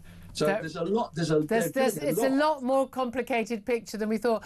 So appreciate your time. Always appreciate your expertise, your analysis of these things as well. Roy Lilly, former NHS Trust Chairman, thank you so much for joining us. Philip Ingram, I mean, you've talked openly. You had a cancer treatment in the NHS. So we are treating more people, but we're not. We're not making any inroads. Well, we're not, and I think the bad thing here is, and your West Streeting thought was going to be one of the good guys. You're turning around and spinning the statistics in a way to try and make him and his department look better and make the government look better, when it's all lies. I'd much rather they said, look, we're doing more, but it's not enough. Yeah, exactly. And again, and the fact and apologising to people who've paid to go private. By the way, this is some breaking news. I mean, this is ridiculous. 2 MasterChef contestants now have asked to be edited out of this year's scandal hit series, according to the BBC. Basically, 2 contributors. We know one of them, Sarah Shafi. I know, I've no idea. They were being removed from the series because they felt that they didn't want to be associated with Greg Wallace and John Trode, both now sacked from the series. I mean, it's not like they've committed genocide. Oh, they didn't win. I mean, they definitely didn't win, those 2. But I mean, it's just, it's just, people are ridiculous. Exactly. They really are ridiculous. I might watch MasterChef for the first time as a result of that. Yeah. Anyway, Philip Ingram, you've been an absolute joy. Thank you so much indeed for joining us on the show today. Your expertise on Ukraine is so greatly appreciated. Ian Collins is here. You're looking very poised and ready to go. I just saw that story before I came in here, and I just thought, what, really? I think somebody should go around their houses and make them pay an 80% rate of tax for crimes of idiocy, or something like that. Well, I thought it was insane that people were saying, oh, you can't show the series because Greg Wallace may or may not have taken his trousers down. I mean, can we get in